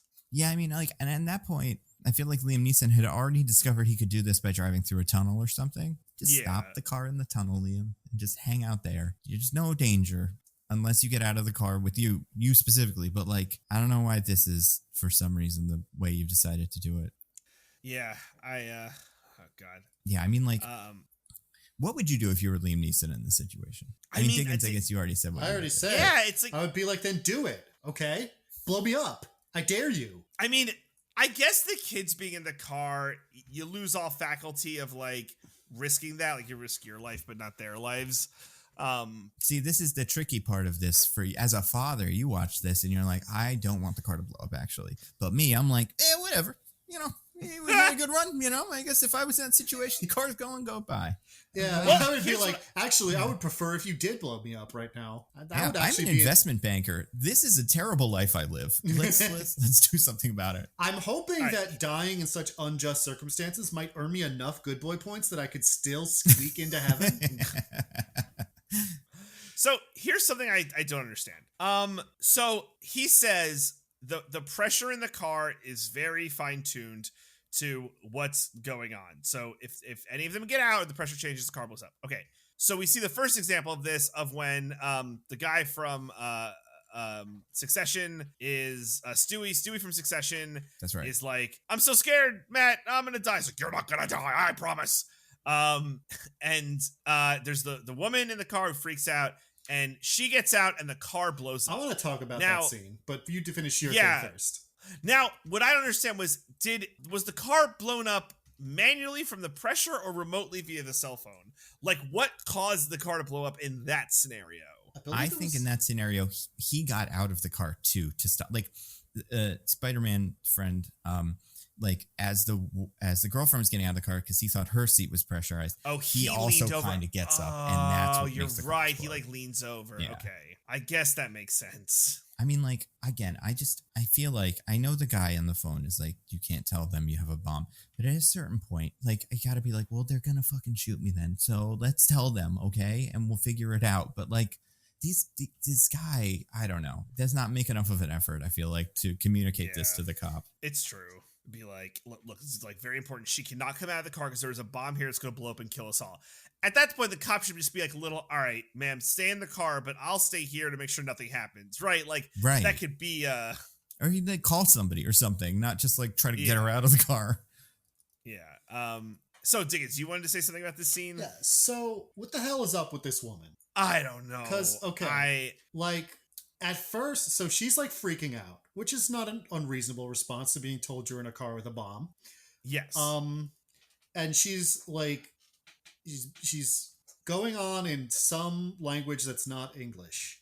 Now you'd think they're in Germany, so that must be German she's speaking, right? Except he's like, I don't know what you're saying.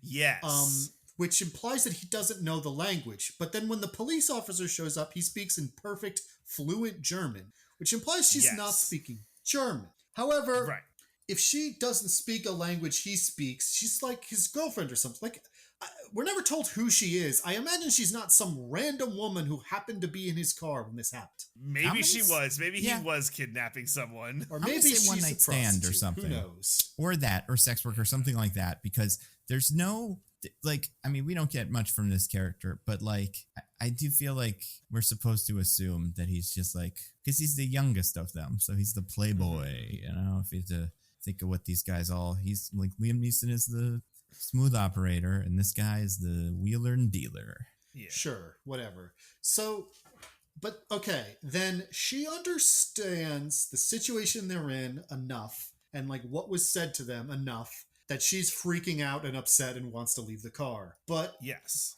not enough that him saying, "We're going to die if you get up," has any effect on her. Yeah, she just wants to leave. Damn the consequences. I guess I don't understand what this movie is going for. Because at the one hand, it seems like it's trying to say she doesn't know what's happening, but also she clearly does. But also, who is she? Like, this scene, for how small and inconsequential it is, might be the most confusing thing in the movie to me. Yeah. Absolutely I not. get It's that. the gun. The gun is the most confusing part of the movie. No, the gun is Yeah, explained by no, him being no. stupid. I guess so. But what if he does kill him? Then his plan is Because fucked. he's stupid, DJ, and his plan is he's bad. stupid. He's an investment banker. What are you gonna do? You know, this is what happens when they try to plan one of these. He even got, and he barely even had to do any work. They'll you pay extra, and they'll install it on the dark web. You know, Oh my god. Listen, this guy. if you are hiring a hitman on the dark web, you are not hiring a hitman. You are hiring an FBI agent. Yeah. I feel like we can make a bingo card of like bad movie line bingo or something for like this and Money Plane, and it would be like millions in crypto, high on the dark web or something. Yeah. There are a lot of these phrases that keep coming up. Like, why give that detail? They'll even install the bomb for you. It's like, oh, okay. I mean, because we know if he tried, he'd fuck it up because he's such an idiot. Yeah. I have no he's so confidence in stupid. Matthew Modine's bomb making If I skills. were Liam Neeson, I'd be like, so what you're saying is there's a whole group of people out here who know exactly what you did and why. Yeah. They're just kind of out there. Oh, also, we haven't really brought this up, but I feel like this is worth mentioning. Speaking of Liam Neeson, it's weird that there's a movie about car bombs that Liam Neeson is in, and it's this, you know? Like, after all the Ireland stuff and everything that he lived through, I assume, because he's that age. Like, Yeah, he's old enough. he's doing this weird kind of silly B movie about a car bombing. I don't know. It's just very, the fact that he's in it alone is weird for that It's been reason. a big quote. It's a big quote. Yeah, it was the $15 million of their $20 million budget, we assume. Yeah. I didn't even think about that, but yeah. And I don't know, like, how is that pitched to him? Liam, we want you to be in a movie called Retribution. It's like, oh, what kind of movie is that? Is it another revenge thing? And it's like, well, not exactly. Then why are we calling it Retribution then? I think we can figure out a better title. It's about, you Let's, see Mr. Put the thinking Neeson. caps on. There's, we're trying to do a whole misdirection thing where we think the guy wants revenge on you. So, like, it's better if the title just lies to the viewer. That's true. I guess you could sort of spin it to be like, I guess if we're pressed on it, we could say it's about your retribution for what he does to you in the movie. I guess. Right. And to his daughter, who almost dies. Yeah. That's true. The daughter gets shrapnel. I forgot about that. Yeah, because the first car, which I'm pretty sure they're closer to, does nothing but put human goo on their windshield. Yeah. Yes. But the second explosion, which they're across the train tracks from, is so intense that it blows up their windows and sends shrapnel flying into the car, one of which hits his daughter in the leg. Thank God it was the leg and not like anything else. And Like, thank God it was the daughter and not the Liam Neeson. Because then the whole his car explodes too. Or the bomb in his car. that's true. There's Yeah. a lot of things that are man. the reason why it's just not a good idea to do with this part of the plan. Yeah, Matthew Modine's plan is actually terrible. Here's how stupid Matthew Modine's plan is. His plan, the only person he has no witnesses besides fucking Liam Neeson. And the cops think Liam Neeson did it. So if the cops said that and they'd be like, and what happened to your friend? He exploded in a car bomb too. They'd be like, no, he didn't. He's alive somewhere probably because you guys planned this together. And he'd be like, no, I promise. That's not what it is. But they'd put it together because like, yeah, you do it in a public place if you're going to disappear. Why are you trying to trick him and his kids? Also, this is on the die-hard level of, okay, so you're trying to do some fraud and embezzlement, some pretty basic white-collar crimes that if you get caught, I mean, you're a rich white guy. Like, you'll go to rich people prison, which is basically a spa retreat. Especially in like Germany. Like, you got it made in the shade. Probably. Like, if it doesn't work, that's what happens to you. Instead, to give myself, let's be generous and say, a slightly better chance of it working, even though that's definitely not true. I'm going to commit multiple instances of terrorism and murder. Yep. Including faking my own death. Yeah. Like a crime that in 2023 is probably pretty hard. Like, oh yeah. They probably look for some actual evidence. He's using a cell phone to call the other cell phone in the other car. I feel like there's some way that's calling. It's not like a satellite phone. I mean, maybe it is, but like they're going to be able to trace that part of it back to him for sure. Mm-hmm. I do think it's really funny that I think about it, that they're in a train, like they're in train tracks, and you have Matthew Modine in the car pretending to be also in the bomb situation, and then you have actual Matthew Modine, secret villain Matthew Modine, I guess, like whispering little threats into the little voice modulator. It's really funny that at no point you can hear like the train on both of them or something. And he's like, oh, wait a second. There's like feedback coming from your thing. Oh, what's going on? I mean, it's the same sound. I would guess DJ's probably right that it's like a recording or something for that part. But that does still leave open the possibility of, like, even the most intelligent way of setting this up. Okay, so there's a recording, so he can't be found, like, Liam Neeson can't see him doing the call.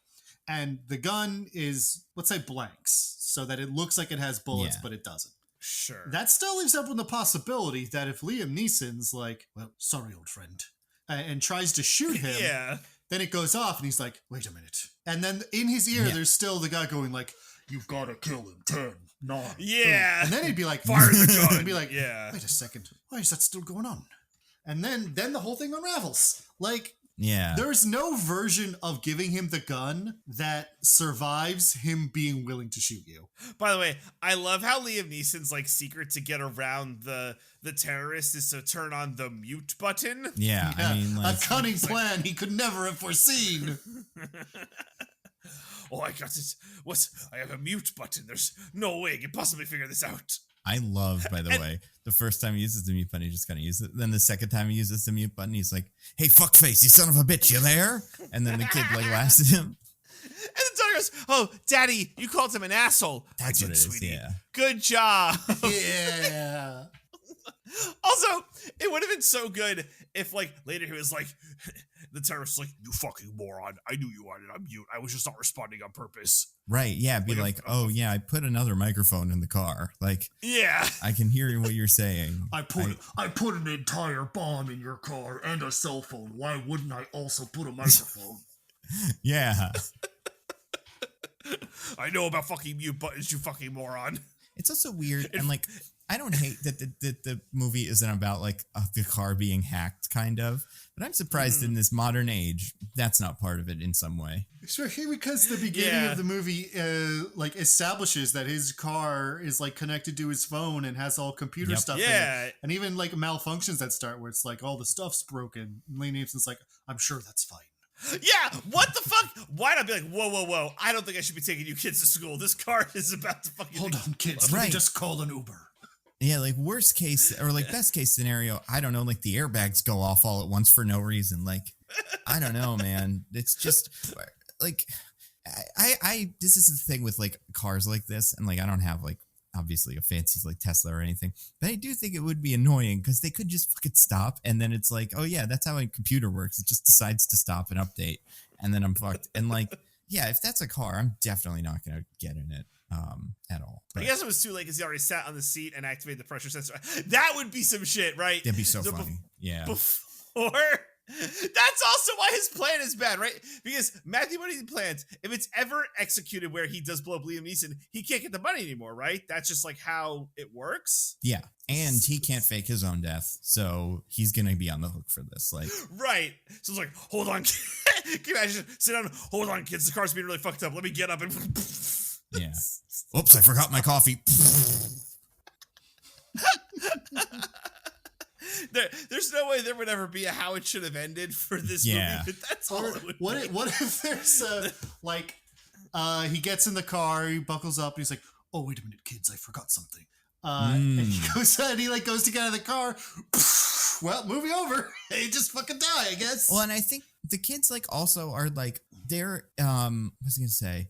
They're in the car, but they're on their phones because they're kids and millennials and stuff. So like they don't even know. The dang Zoomers on their dang phones. Yeah, that was. I mean, all the old men in my theater stood up and clapped when Liam Neeson threw their cars out or their phones out the window. Yeah. And he was very proud of that.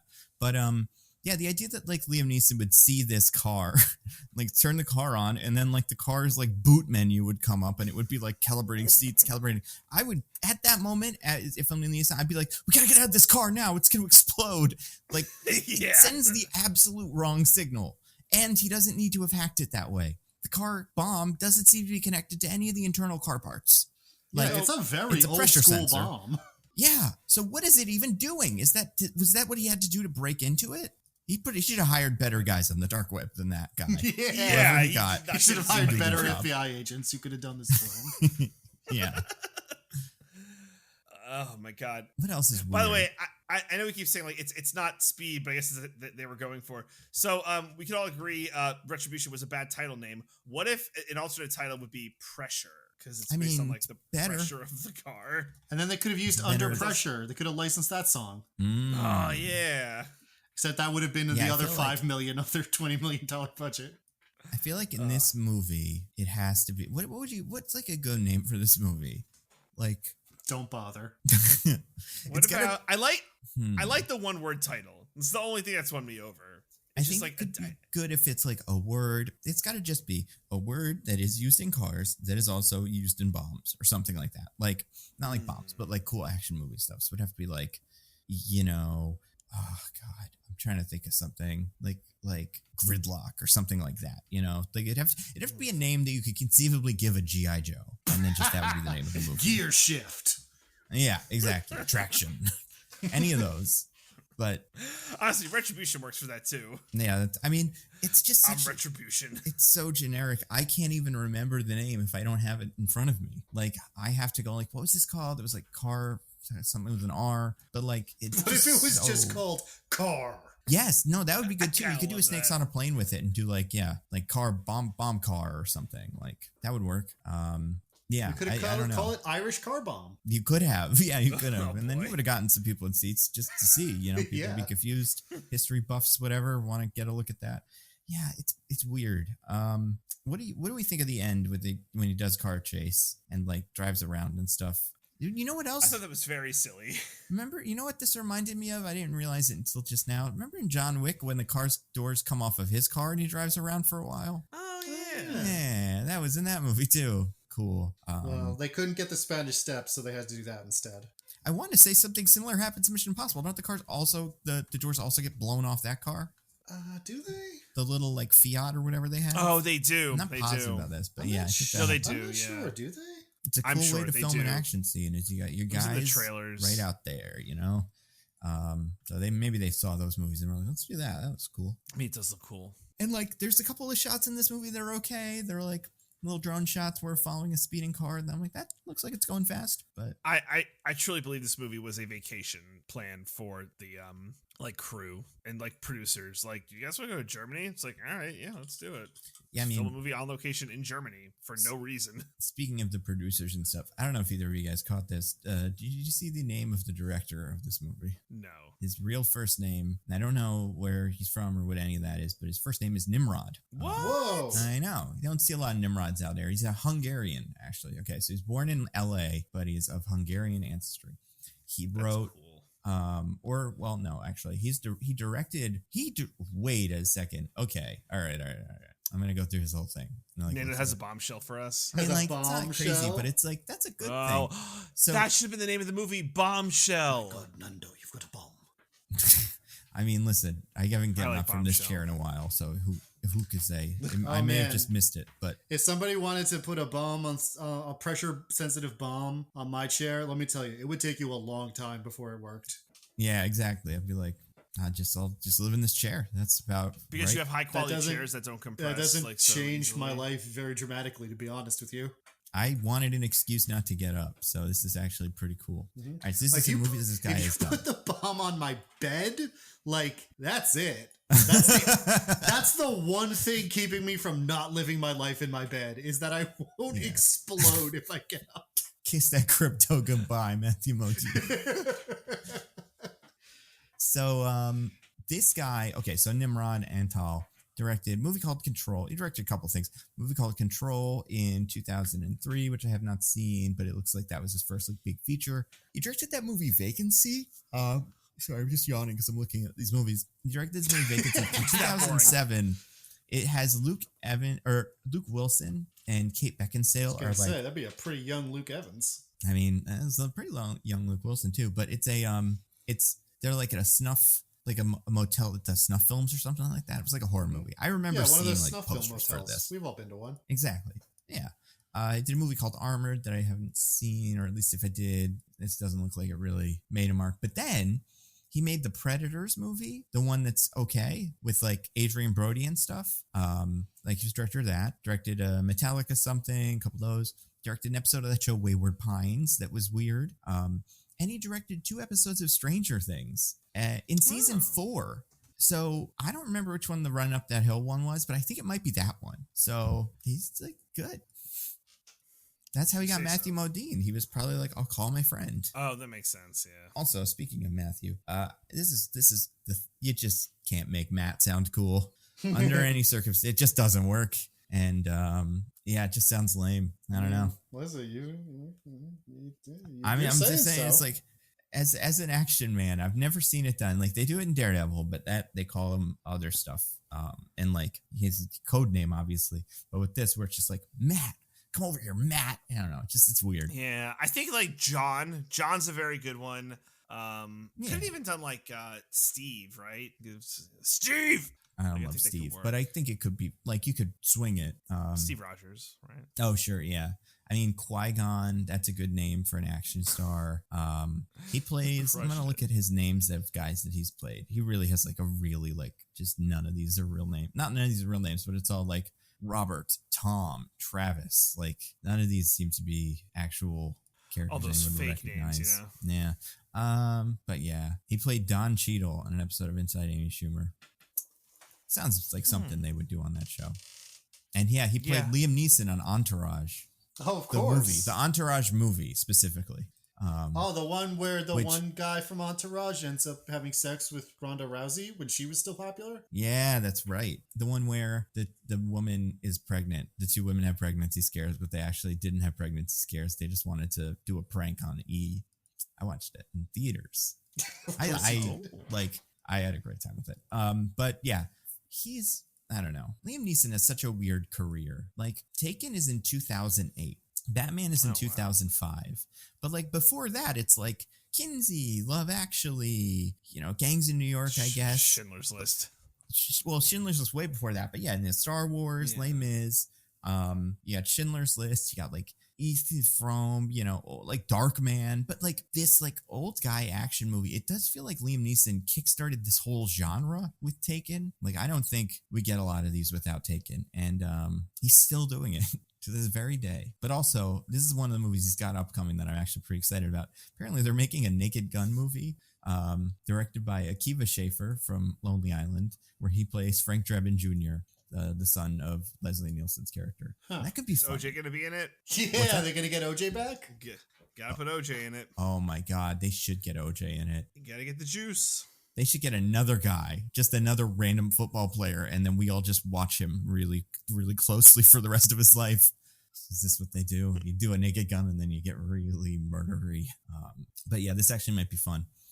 But yeah, what else is weird about this movie? Anything else that's interesting? I can't remember. The credits are super weird. Do you guys remember this? In the beginning or in the end? The end credits. No, I don't. Well, I saw them, but I don't remember it. there's like a sequence where they're going over like the news events of the day, and I can't figure out what the fate of Liam Neeson was, if he like got sent to jail for the rest of his life or if it was like all okay. Oh, but does it end with him with like stripes on behind bars, like in a picture, and then Well, he it's does a just little like- dance routine afterwards? Yeah. It's just audio clips. Yeah, it's just Do audio you clips guys not about, remember like, this? No, I know what you're talking about. Where they're like, there were 4 bombs in 4 hours in the place in Germany today, and it was real fucked up. Everyone was really scared about it, but it's okay. They got the guy who did it. They figured it out, and now everything's fine.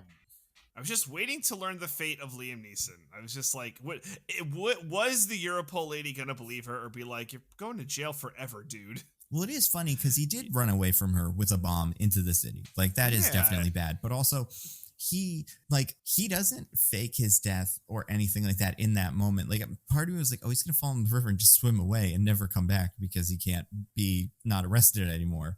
But he does just get out of the water and look up at them and go like, yep, we're still here. So, I don't know. I think he's going to just continue his life as normal. But it's like, my man, you can't, like, you haven't cleared your name or proven your innocence. Yeah, I mean, besides all the financial stuff that you're now going to be highly scrutinized for, you could have killed a lot of people, and you probably did. You know what? There were some car crashes that he causes. There could be some deaths on his hands.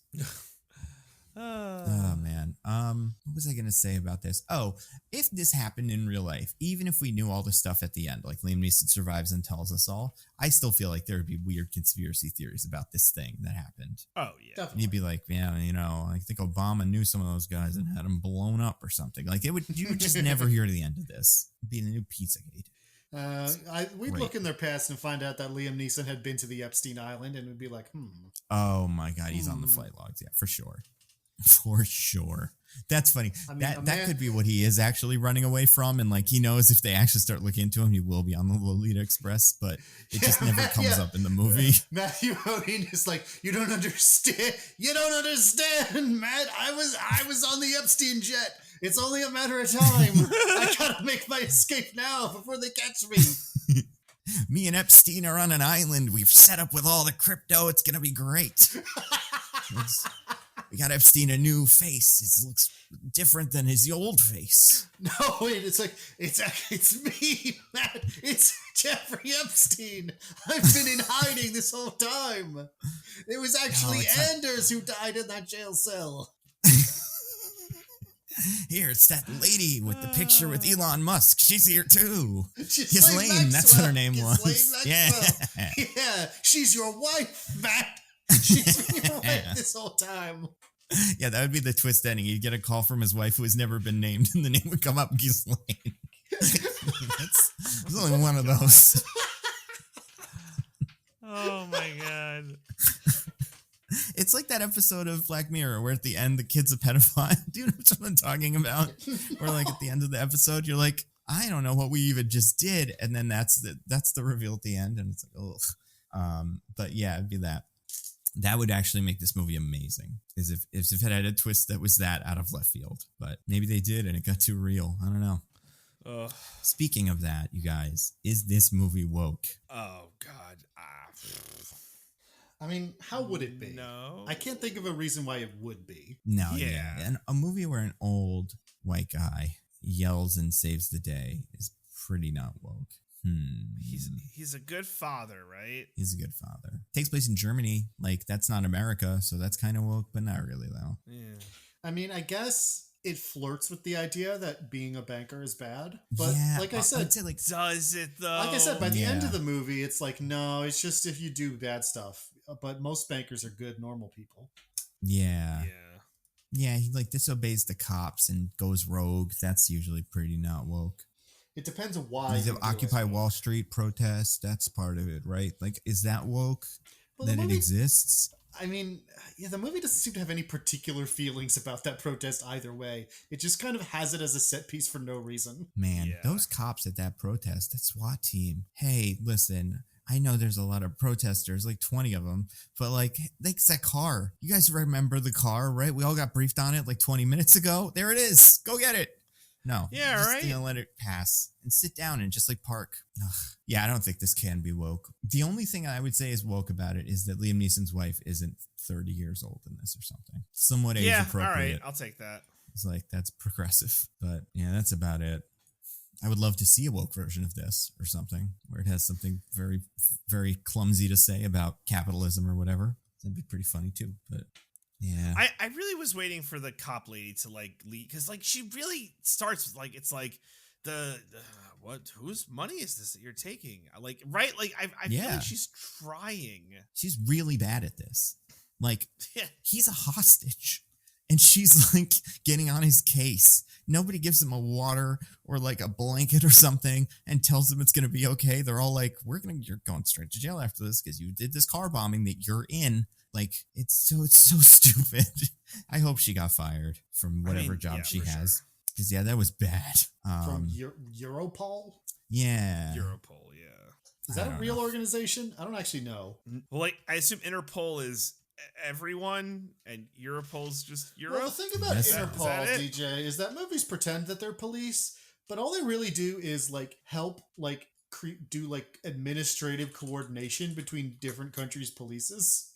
Yeah, like The Rock in That's right. Fucking in the Fast and Furious, where he's the diplomatic security service. Exactly, he makes all those passports. So Europol does exist. I looked this up. It is in The Hague, Netherlands. Its mission is to support its member states in preventing and combating all forms of serious international and organized crime, cybercrime, and terrorism. So, but like support them yes, how? Are they also like administrative, like Interpol? Yeah, do they have like it seems field like agents? Yeah, information exchange and stuff like that. So it does feel like they're kind of like Interpol. They have a podcast that's right on the front page of their website. Nice. So, what's their podcast about? I don't know. There's 8 episodes of the first season though, so there's seasons of the Europol podcast. Yeah. Is it a narrative podcast? I mean, we'll see. We'll see how this first season does. You know, do they maybe do if a it takes true off. crime podcast? Yeah, if the bidets and all the sponsors get involved, then who knows? Maybe we can. Yeah, that would be so funny though if it is just them going like, "All right, hey everybody, so we're looking for a guy. His name is Ben. He's a terrorist. Anybody see Ben?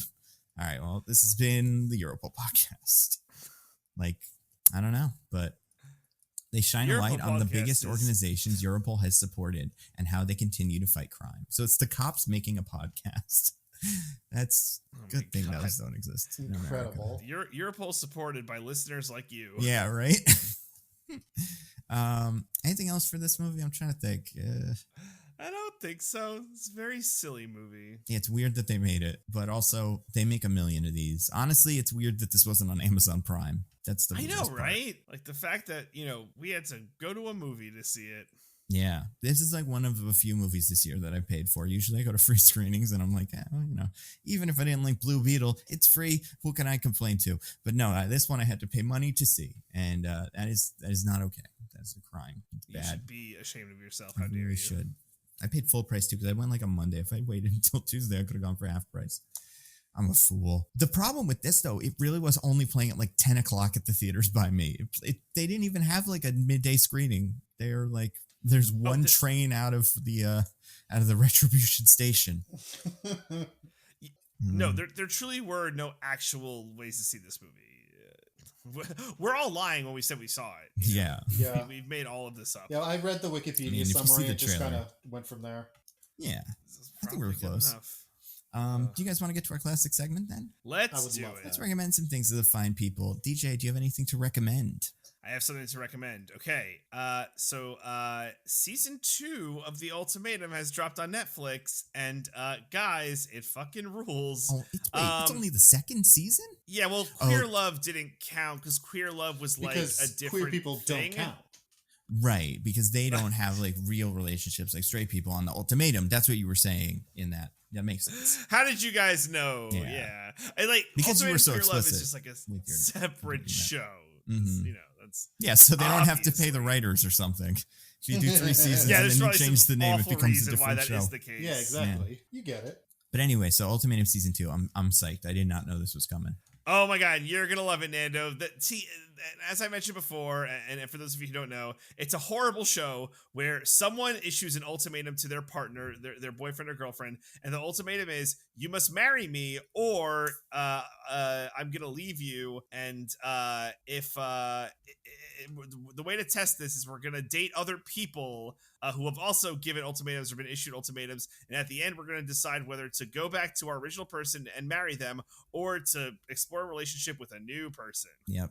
And it's the most garbage of television, but it's like a train wreck, like a car with a bomb in it. I can't look away. I just can't look away. The people they got for this season are amazing. They're all terrible, but it's amazing. I don't want to spoil too much, but they do so good of getting someone from off the bat who issues the ultimatum but realizes that they've made a horrible mistake early on. And the person this season is just fucking incredible.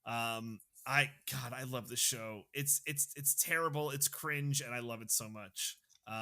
Yeah. I cannot wait. It's so good. All 10 episodes are out. It's great. Have you watched all of them? We're almost done. Wow. I'm sure the payoff will be good. We're 3/4 of the way through, and it's been amazing so far. So I'm not worried about how it's gonna end. Nice. These people are truly terrible. So yeah, that's my only rec. Obviously Baldur's Gate 3 is still amazing, and yeah, everything else still watching. So but for now, Ultimatum, it's awesome. So gonna recommend that. Nice. Diggins, what about you, Diggins? I have a recommendation. I watched a little movie this past week. You guys know about this is obscure film star. She didn't do too many movies. But the ones she did do have gotten a small cult following. Her name's Madonna. I thought it was gonna be Madonna. Oh, I was like, this is gonna be Madonna or the other one. Cher. Who's the older other actress? I'm thinking of a 30 Rock bit where what's her name, Tina Fey, is you can either have golem arms and cling to youth like Madonna, or age gracefully like Meryl Streep. That was the other one who I was like, oh, is he talking about Meryl Streep? But yeah, Madonna is the other one. Which movie? So I watched her first movie, Desperately Seeking Susan. Oh, I've never seen that. Is it any good? It's very good. It is. So it's kind of like a screwball comedy. The whole premise is this bored housewife has been following along in a conversation a woman and her boyfriend have been having through the personal ads in the newspaper. And just sort of being I want some adventure in my life, and gets kind of jealous of that. And she goes to observe a meetup that they planned. And through a series of wacky coincidences that I won't explain all the mechanics of here, it ends up with her with amnesia and the woman who is Susan. Madonna is Madonna and is Susan. Okay. Susan's boyfriend sent a friend of his to go check up on her, and he shows up at the exact moment she loses amnesia. So that guy, as well as a mafia hitman, both think that the housewife is Susan. Oh my God, this is not what I thought this was going to be. I know, right? It's like I said, it's kind of like a screwball comedy. It's so heavily based on wild coincidences, and the whole plot's kind of wacky, but in a fun way. I think the movie doesn't take itself very seriously. It's all just sort of madcap, and it is, my God, the 80s fashion in this movie. Every single scene with Madonna in it, she has a new picture out of the 80s dictionary on. And that is super fun. She did have some outfits back in the day. That was yeah. It's actually from what I understand, from what I've read about the movie since watching it, it was actually in some ways the other way around, where the fashion in this movie kind of influenced fashion choices in the 80s. Oh, because it was a big cool. cult hit. And obviously Madonna was incredibly popular back then. But yeah. How was she now? The movie was 1985, so however old she would have been then. Okay. But yeah, so that's a really fun, just kind of a really fun little comedy that I had a great time with. It is no longer on the Criterion channel. It was when I watched it. It left this month, but I'm sure there's somewhere else you can find it if you want to give it a watch. What about you, Nando? Do you have anything to recommend to the fine people? I do. I have a couple of things. Show me and Hannah really like came back. It didn't really come back, but it was back. And then someone was like, "Hey, you know this whole thing is out," and I was like, "Get out!" It is. And it's a show called Miracle Workers. The 4th season of that is out. It's by the guy who made, I want to say his name is Simon Rich, the guy who made Man Seeking Woman. And it's Daniel Radcliffe and a bunch of other people, Steve Buscemi. It's the same cast of people every season, but it's different every time. Like what they're doing the first season, they're angels trying to like solve crises in the world. So it's kind of like Good Place and Good Omens or something. The second season, it's like medieval times and they're doing, like it, but it's all like kind of like normal life viewed through this silly lens. And it's a really funny show. I really like it. And it's on FX and they don't advertise it. So they just finished it. And apparently what's his name looks really jacked in the end. Daniel Radcliffe. And the picture is going around Twitter that I've seen a couple of times. And someone sent that to me and was like, "Hey, be a good Wolverine, like in that last episode of this show." And I was like, what? They didn't even make the first episode of the new season. So I've been watching that, but kind of taking our time with it. I don't like to blast through this kind of stuff. I read a comic. I read The Last Ronin, which I think I talked about a little bit before, but I finished it like the day before book club. It was our book club book. It's the one where it's a future where 3 of the 4 Ninja Turtles are dead and one of them survived, and he's trying to stop the Foot Clan and all the stuff that they're up to. It's a very good book. The art is great. Like Eastman and Laird are really good at it, and Who's the one who lived? What were you gonna say? I don't know. It's revealed at the end of the first issue, but you're supposed to go through the first issue not knowing and like kind of you looking at what he's doing and going like, this is kind of a him thing, but maybe this is different. So like there's that part of it. I do think it apparently continues. So there's another book after it that's like a smaller book, like maybe a single issue, and then a sequel to this that's supposed to be coming out soon. That I think could do interesting things based on where this one ends. It's kind of like, it's not a parody of The Dark Knight Returns, but it's kind of that. It's very much like in its image, it takes itself pretty seriously, but at the same time, it's the Ninja Turtles. So like, it's a little bit, it's a little bit silly. So read that comic, really liked it. I would recommend it. It's very easy to get your hands on. I've seen it at like every comic book store because it's a big deal. And the Ninja Turtles are crushing it. And they're vaudable now, so everybody loves them. The other thing I wanted to recommend is a comic I read the first 2 issues of. I am Twitter mutual friends with the author named Jordan Bloom. So him and Patton Oswalt wrote a book called Minor Threats that I liked, which is very good, which is kind of like the shitty supervillains get together to kind of solve a heist that's going to get them all killed if they don't figure it out. He made a sequel, or like they made a sequel to that called I always get this wrong, The Alternates, and it's really weird, but I like it's such a good like book for comic fans. The premise is basically this team of kind of scrubby heroes got sent into the dark dimension or something for a little while, and they came back and they're kind of like depressed because the dark dimension was pretty cool, and they do support groups and stuff, but it's like really the details are what make it really fun, like what some of these characters' powers are and how they relate to each other. It's great. So I'm very excited. I think it comes out next week.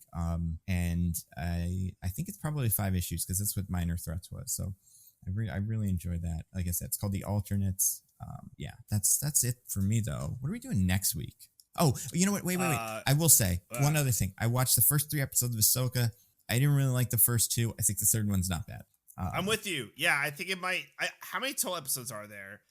If it's like 6, I'm worried. If it's 6. 10, yeah, we might be. Oh no, I know, but like, I was like more might have been good. And it's the same thing with all these. Like, how long are they?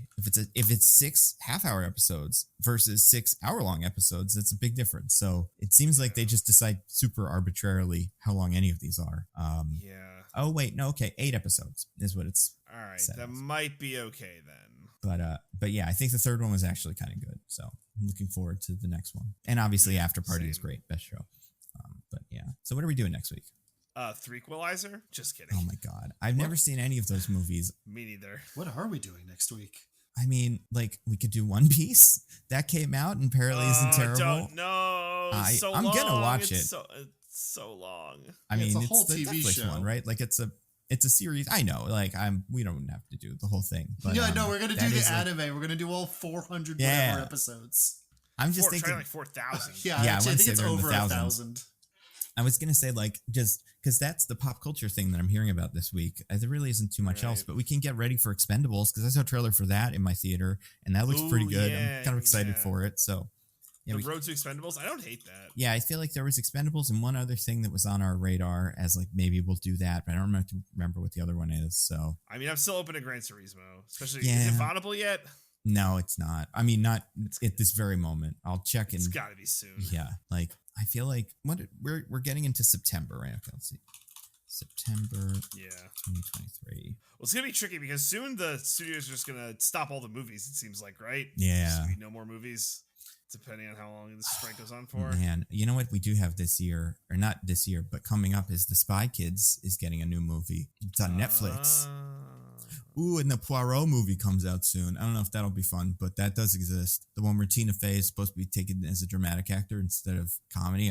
My brain can't do it. Yeah, good luck. Good luck. And a new Nun movie. We could do the Nun movies. No. I refuse. I bet they're super funny. Like, I agree. I don't want to do it, but I do think there might be something there. But yeah.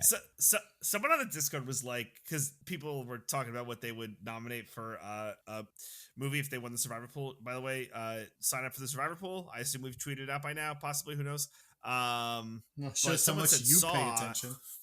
Exactly. And I asked why Saw, and they were like, oh, not, or it was, they said Saw 6. And I said, why Saw 6? They're like, I wouldn't actually do that, but it's like similar to Fast and Furious. Like Saw 6 starts this kind of like weird slope into insanity with the Saw movies where they make absolutely no sense. Like, I mean, that's interesting. They started making absolutely no sense after 3. Like, I remember watching most of those as they came out, and like the first one was like pretty grounded, and the second one you were like, this is implausible, but I get it. And then by the third one you were like, these people have faked their deaths like twice already. There's no way anybody's believing what these idiots are doing. Like, it just doesn't. None of it holds up. So I cannot imagine what the 6th Saw movie is doing. Yeah, how far the rabbit hole. I mean, or we could do Spiral from the Book of Saw. That is Oh. a movie that came out last year. Well, Saw X is coming out this year. Yeah, it was Paw Patrol. Oh, guys, the Road to Saw, all 9 Saw movies. I mean, that's the thing. There's just too many of them. I wouldn't even know where to start. With apparently Saw 1. 6. Apparently, yeah. Like, I mean, I wouldn't be. I hate watching those though. I would not have fun with it, but they are really weird.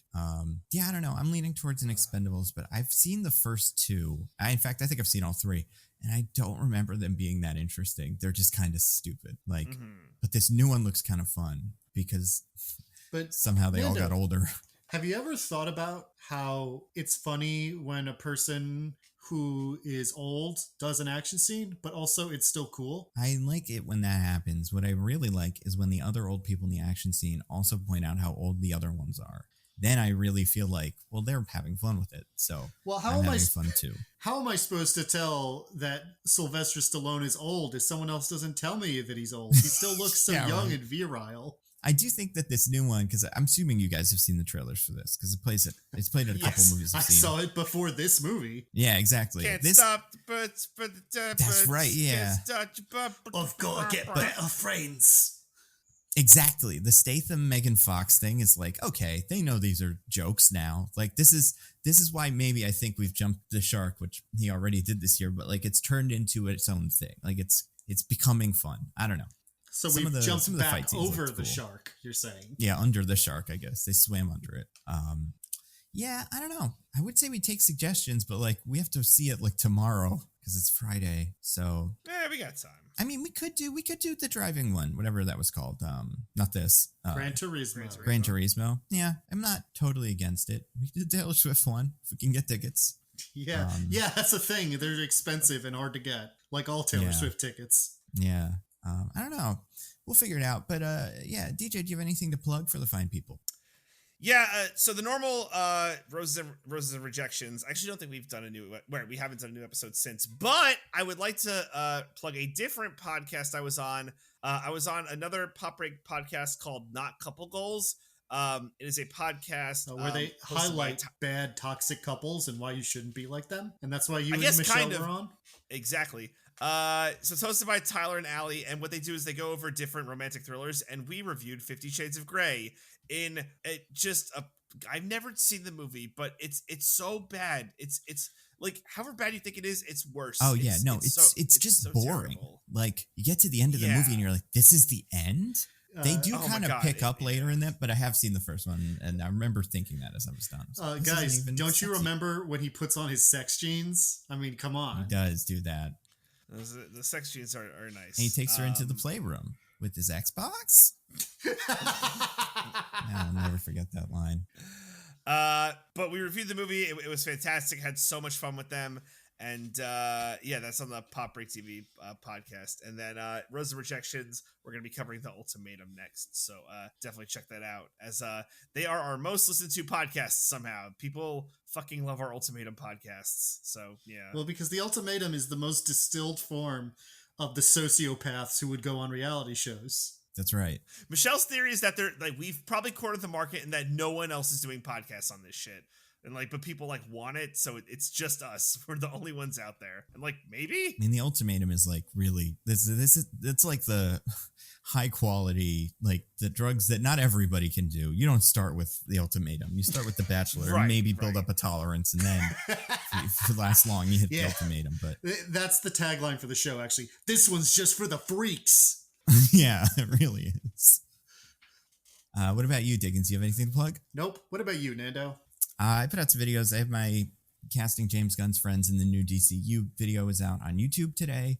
And then my Thor 5 pitch was on Nebula today, which is really glad that's out because I don't know. I liked it. But what else? Oh, in the month of September, Nebula's making... We don't usually do this, but we're doing yearly lifetime subscriptions. And there's lots of like reasons why to do that. I know, right? It's like, it's interesting. The main thought process is like, it's like a good way to support the like creators to get like more of the originals funded by like getting kind of money up front, like that kind of way. And it's like, but it's also just like, imagine if you could get a lifetime, like they would never sell you that to like Netflix or something. But like, you know, it's something that you could do on Nebula, which is very cool. And I've got links for all that. And then I also have a video that I just got back from my editor. She's working on it. That is me. I tweeted the other day that Giancarlo Esposito said he might be in a DC thing soon. So I asked people what they thought he should play, and then I kind of went over a bunch of them. So that video will be on the Nando Cut channel probably tonight as well. So yeah, and next week, you know, who knows? Check on the Discord and Twitter, and we'll probably tell you. But until then, I've been at Nando V Movies on Twitter. I'm at Zippy by Day. I'm at This Is an Odd Name. Goodbye, everybody. Goodbye. Bye.